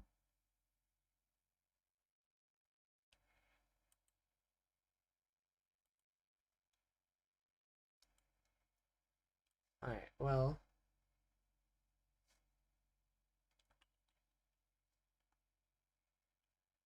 So, do we have different colors in here?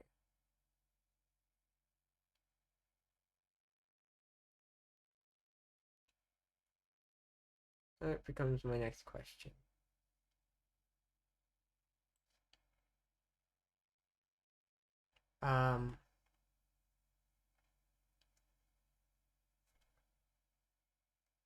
VGA text mode buffer. Simple driver that remembers the location of the next character in this buffer. Okay, so what I have right now is a little bit ahead of this. Because we've already got printf. This doesn't.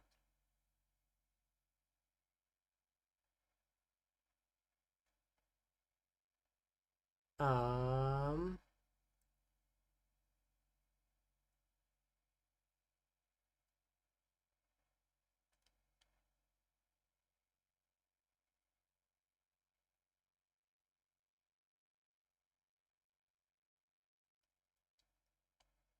how to organize.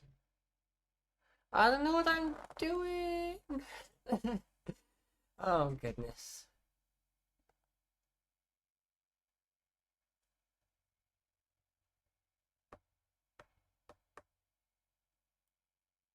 Oh gosh. Aww.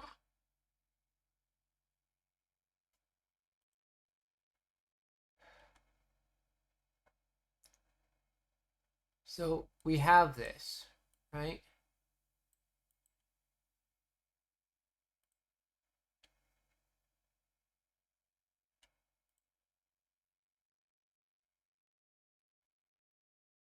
Linking the kernel.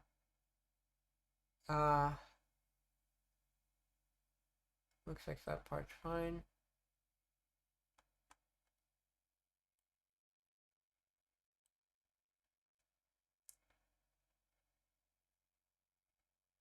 And color flask here, huh? Let's see if I can get it to do colors. Alright.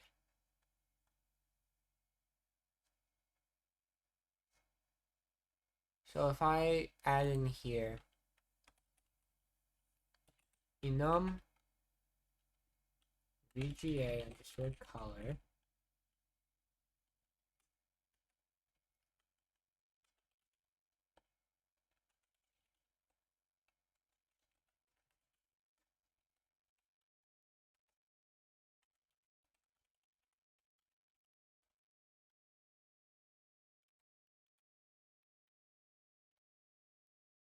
Oh wait, no, these are supposed to be commas, not semicolons. Whoops. Whoops. Whoops. There we go. I might as well just copy these, to be honest. It's very predictable. I thought about not copying them to make a point that I could do it, but it's honestly a little pointless to do it like that. Any problems? I don't think so. Then maybe I actually put this in stdio because that's already where we're doing these things, you know? It's where we're already messing with printing stuff. And so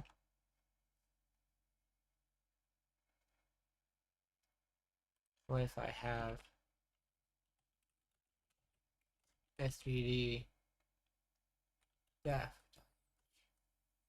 Actually, what does std def even do? I've forgotten already.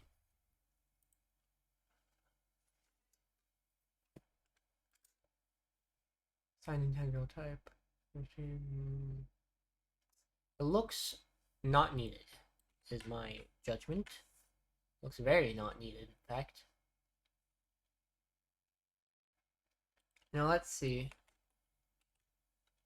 Like so, here.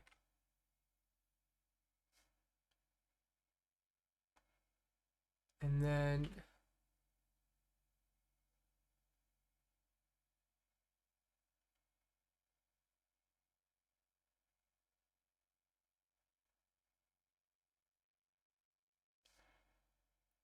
So... we're using... Gosh, I don't know. This is mean to me.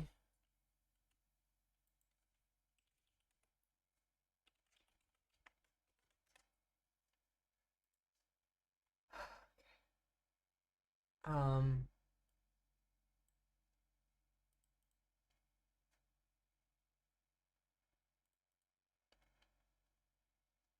Let's assume we have bare bones. Right? Game Boy Advance bare bones? Apparently that's something we can do.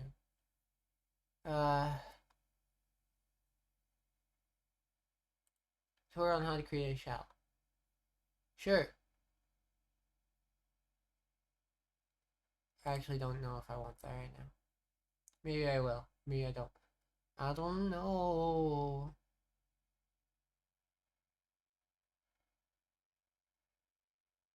Oh.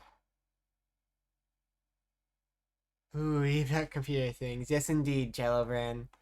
I don't know what I'm doing. I really just don't. Because I have a kernel. Kernel in quotes, because it doesn't do much.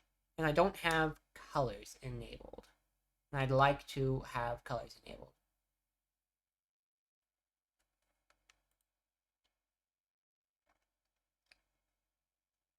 Like,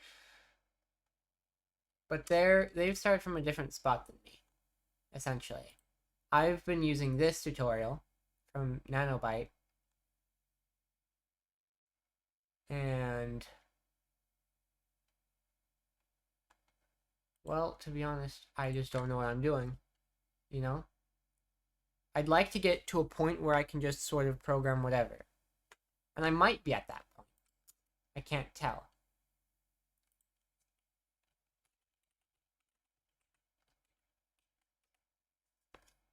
Building an OS.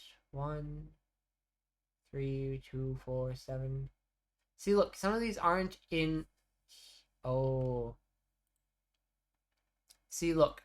Some of these aren't in their, what's the word? Place. But I might have to just continue with their tutorial. Just because I don't know what else I do. And the OS dev site isn't super helping. It's because that was a bootloader one rather than...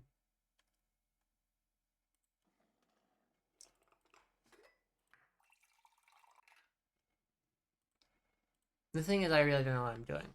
I might have to end stream soon. But I would really, really love if I could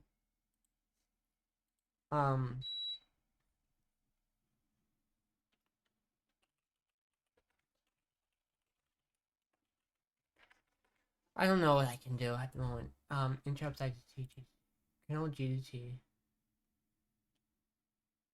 So I'm very glad I don't have to watch those to live streams. They might have some things that I don't. But yeah, I'm just like stuck watching tutorials until I know what I'm doing, and I probably will never know what I'm doing, unfortunately.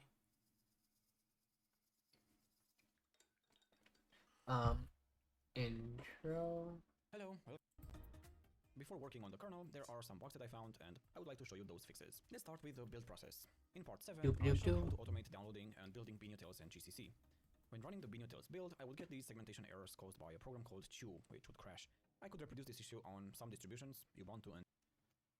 Do I have that? Is that a thing I have issues with? Don't think so. Not my problem. I just had...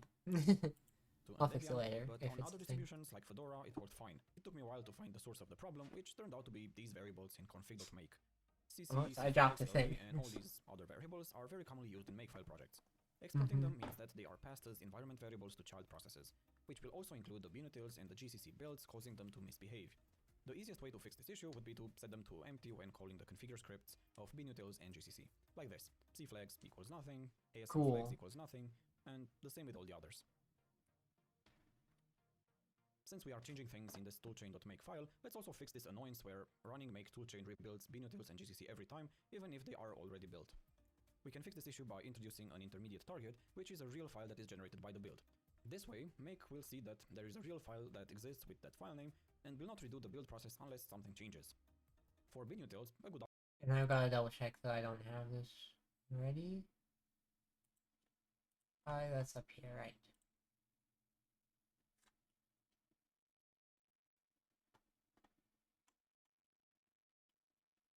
Oh, do I not have that? A good option for this toolchain binutils.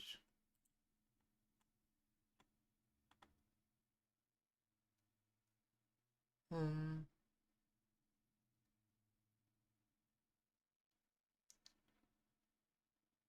like I might not.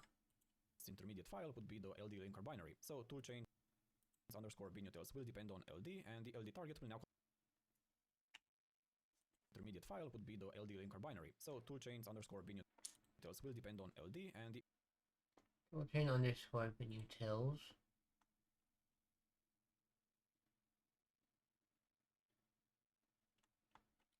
Alright.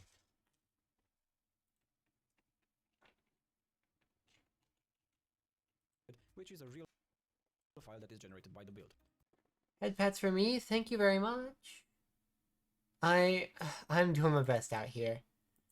The thing is, at the moment, like, everything...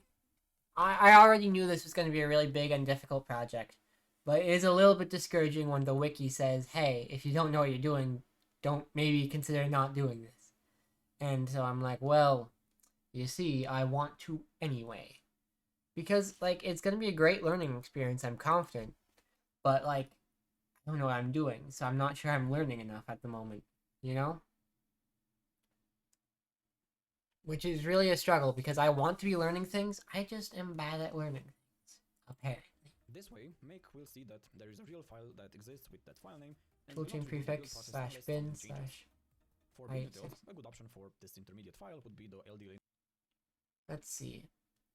Slash bin slash i6 elfld. Alright, and I have that. Or I should. The only thing you don't know how to do is how learning works. You'd hope so. Also, thanks for being here. I see this is your first time chatting. You'd hope so, but at the same time, I've been doing a lot of these steps in this tutorial, and I feel like I only understand like bits and pieces of it, you know? And I feel like it's gonna end up a mess. But it is what it is, I guess. Bin l dot hash ld. Okay, cool. So we do have that.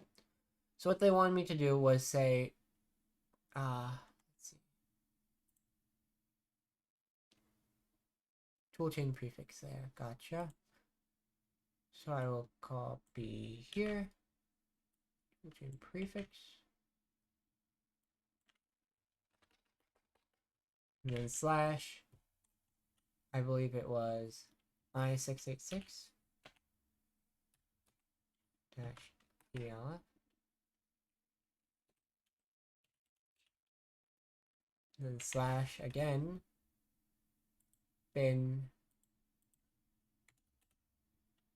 forward slash i686 dash elf dash ld.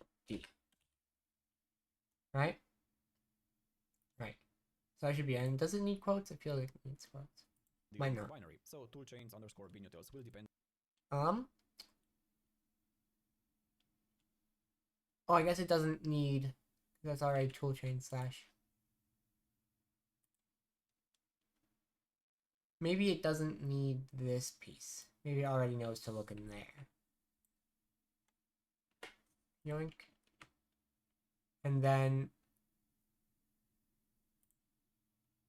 depend on LD, and the LD target will now contain all the builds. apparently they're supposed to be... Oh, gotcha. They duplicated the line first. And then... would be the LD linker binary. So toolchains underscore binutils will depend on LD, and the LD... Gotcha. I understand.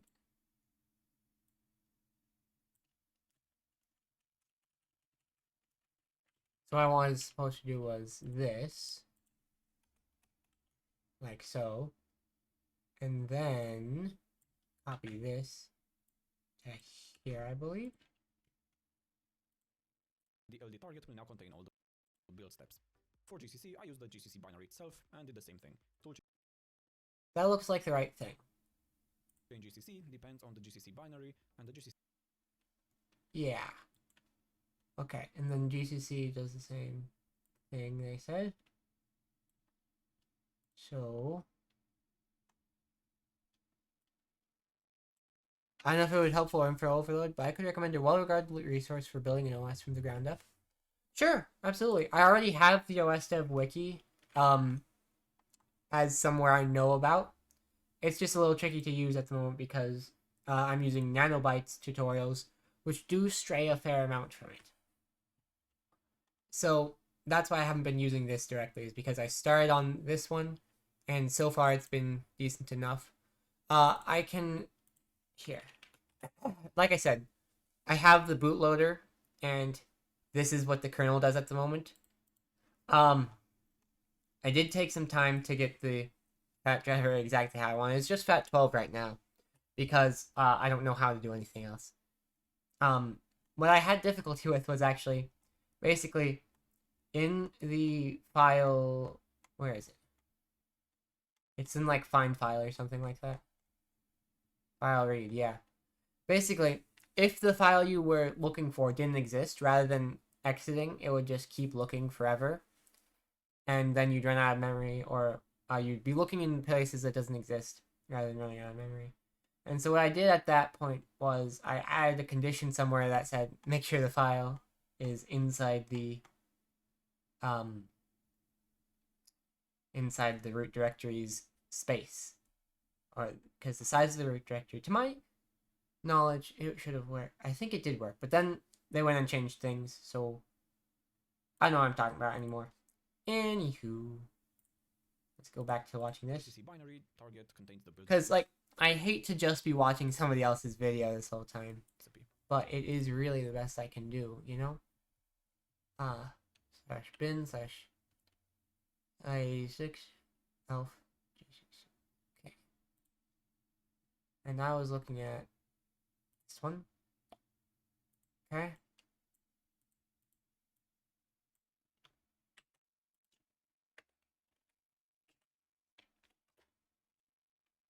And then this one goes to like this. Built-in prefix slash bin slash, I think it went i686. Whoops. i686 dash elf dash ecc. Is that so? Yes. Okay, and then we copy here and send it here.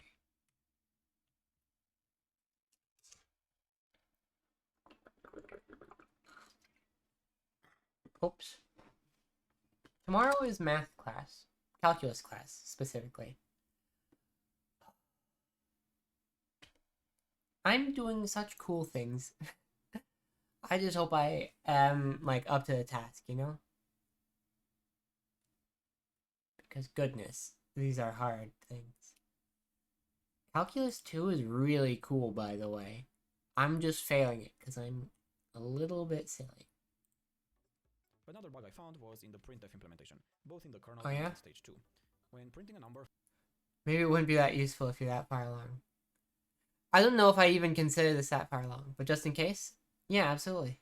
Let me know about it, because Nand to Tetris. Nand to Tetris?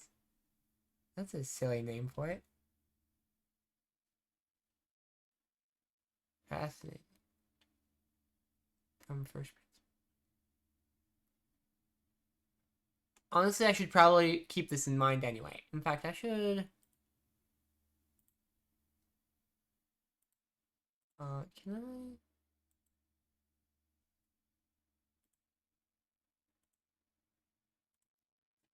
I... OS, right? Save this here. Then I will go here. Save this here as well. And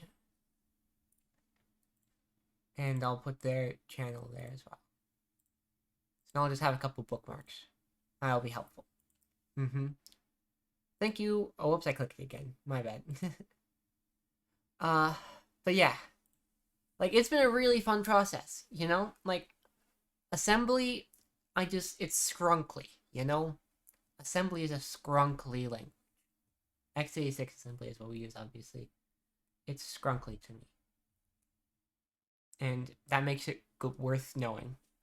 And I'm not good at it. I hardly know anything. But I've been really enjoying doing things in it, you know?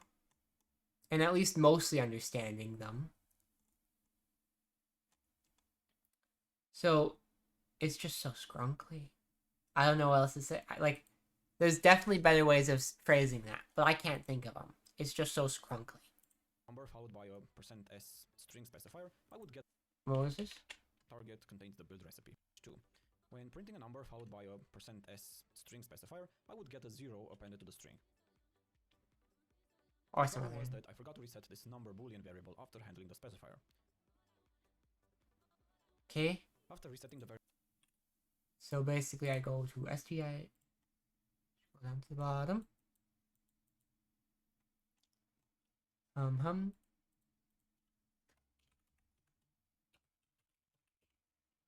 so. And I'm gonna be honest, I don't know where... So one annoying thing they did is between, or rather, a lot of number 7 was refactoring things from 6 so that it would use GCC instead of the other compiler they were using before. And they just, like, they weren't as thorough with that one. So, unfortunately, we have situations like this where I don't know where I'm supposed to have this. Apparently, it's here. But, like, even though this is included by the GCC compiler, I think, VS Code thinks it's an error. And, like, look at quick fix, it just says disable error squiggles. And honestly, I don't really want to do that, you know? Because disabling error squiggles...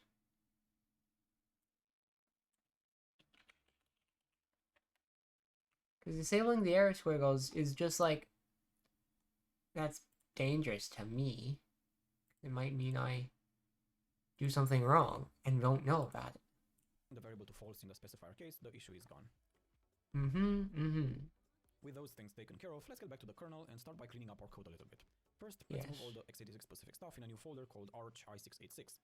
When we will add 64-bit support, we will probably have a separate arch x86 64 folder, and who knows, maybe one day we will port our operating system to ARM. Let's also move the inb and Okie dokie.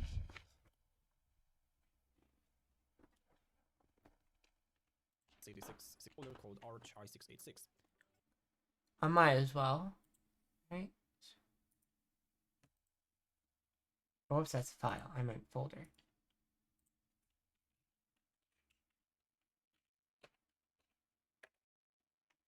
So that should be both of them.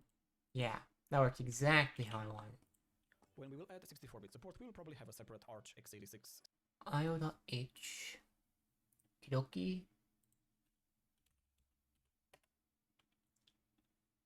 Here, I should probably end stream soon. Before I get too far into this one. I will have to see you guys next time, just because, like, it's late, and I don't want to miss the bus, or fall asleep in class, or any of those things that happen when I don't get enough sleep. So it's unfortunate, and I would love to keep programming all night long, but I just don't have that luxury, unfortunately. So let's see. Good night, sleep tight. Thank you, thank you. I hope you guys had a nice time. I certainly did. Let me see.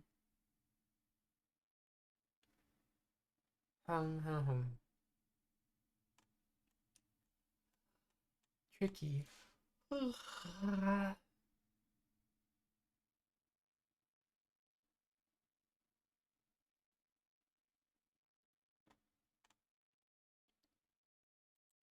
we go with them. It'd be fun. I've never played this game. Looks very interesting. Yeah, I'll see you guys next time. Programming is hard. Huge respect to the people who wrote the first C compiler in C. And I'll see you guys next time. Bye.